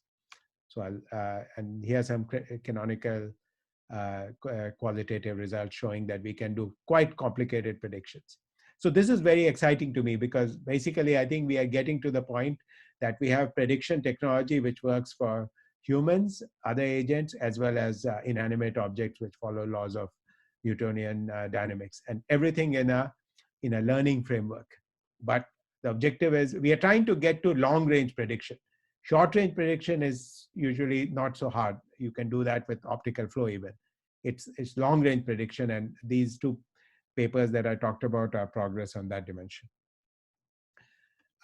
Then I'll mention one, very briefly, two other pieces of work because I have only a few minutes left. One is work on 3D. So my grand goal has been for some time now to try to synthesize the multi-view geometry style with the style which is based on learning. And if we could bring these two strands of computer vision together, we would be very successful. So this is some work which with Shubham and Anju that we have done recently. And here the idea is that I want to build 3D models of birds, even though I have access to only single views of them. And in fact, for every image is a view of a different bird. So we don't even get the benefit of correspondence and using structure for motion. And it turns out that here you can do analysis by synthesis. We build a generative model which explains the pixels by a combination of shape and camera, and texture. And this was work previously, which was Anju's was the lead in that work. And but what we needed at that time were key points. So we needed to have key points that we could correspond. And that enabled us to estimate the camera. But key points requires human annotation, and we wanted to get rid of human annotation. And basically, we have been able to do that. And I'm not going to get into too much details. The secret of success here was that we needed to preserve the uncertainty in camera prediction as we went along, rather than quickly pick one unique camera. We needed to have a set of camera hypotheses which were maintained simultaneously and their probabilities adjusted. This is a bit akin to particle filtering ideas which were quite common in computer vision and in AI back in the 90s. And we found a version of that to give us the right insights. And here are some results. So these are objects which have been reconstructed without any key points. So basically now we are in business. So all we need are internet images of a category, download them, and we can start to 3Dify them. And here are some, okay, I'm not getting into technical details here. Finally, I want to end with one last paper, and I will not have time to get into the details here, which is that this is work which was presented at Coral, but I'll give you the main insight. The main insight is that currently reinforcement learning type approaches, what they do is end-to-end training from pixels. And in that case, you might very well ask the question, what the hell are we doing as computer vision people? I mean, because what's the value of all the representations we've built up? And this paper provides an answer. What it says is that if instead we can take the image, we can use these mid-level visual representations, such as, for example, representations we might compute of surface normals, depth, etc., which are learned separately. And then we do the learning of action on top of these representation. That this actually has much better generalization as well as much better sample efficiency. So the short answer of not doing things and of doing end-to-end learning, but on top of intermediate representations from vision is this will generalize much better and it'll need far fewer samples. Thank you very much. Thank you, Jitendra. And Alyosha, I think you were going to act as respondent. I think we do have one question from the audience too. Alyosha, you'll need to. There we go. So, Jitendra, I think this is of course I'm a very big fan of prediction, so I'm totally with you on this goal. What always puzzled me was, of course, predicting local things like sensory input and other things is maybe, there's hope that we can do it. But the problem with predicting long range in time is that, of course, if you believe in free will, there is an exponentially many futures. So you have this humongous problem of multimodality with long range predictions. How are you going to deal with it? Okay, good question. So two answers. So first of all, I think currently the technology that we had in computer vision was for prediction at the level of 0.1 second. Okay, so like a few frames into the future, which you can do more or less by just continuity or smoothness, right? So your objects are moving and you just assume that they keep moving in a straight line at their current velocity. And optical flow is exactly a model for that. Okay, what I think we have shown is that we can do prediction at the level of 1 to 10 seconds. Okay, I think that's what our technology is probably good for, 1 to 10 seconds. So it's a jump up by an order of magnitude or 2, somewhere like that. And we are already in this dealing with some multimodality. The question is, what is needed for going up further orders of magnitude? So prediction of 100 seconds, prediction at the level of 1,000 seconds or 10,000 seconds. And then I think that there are newer ideas that you will need, which is that you stop. So suppose we want to predict what will happen in a restaurant, then we know a certain sequence of events will occur, but trying to predict exactly when the waiter will come in with your food is foolish. You need to sort of get into a discrete representation. So I'm thinking of it as some kind of a hybrid system with some continuous and some discrete components. Like the old style schemas from the old AI. Like the old style schemas from AI, but we need to reinvent schemas in a learning framework. So that's what I think of as for the next level. And then, of course, there is free will, and of course, there are agents. So the other thing which helps us is control and action. So we don't have to plan out our entire future based just on our own thinking. What we need to do is we need to act, the world will react, then we act again, and then the world reacts. So as part of a loop, we don't need to predict all the way to the future. We just need to predict for the immediate term. But our current techniques are way, way too myopic. So I hope to take them from short range to mid range, and then rely on continuously acting in the world to take care of the rest. But thank you. I think that's perfect, and I think that's as much as we have time for. Thank you very much, Jitendra, and also Alyosha for that. So I'd like to just conclude by first thanking our sponsors. Without our sponsors, we wouldn't be able to be doing any of the work that we've described today.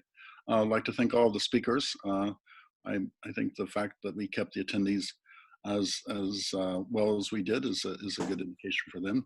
And I'd like to thank our staff and Angie and Roxana and Amy, if you could put your videos on so we can see your bright shining faces.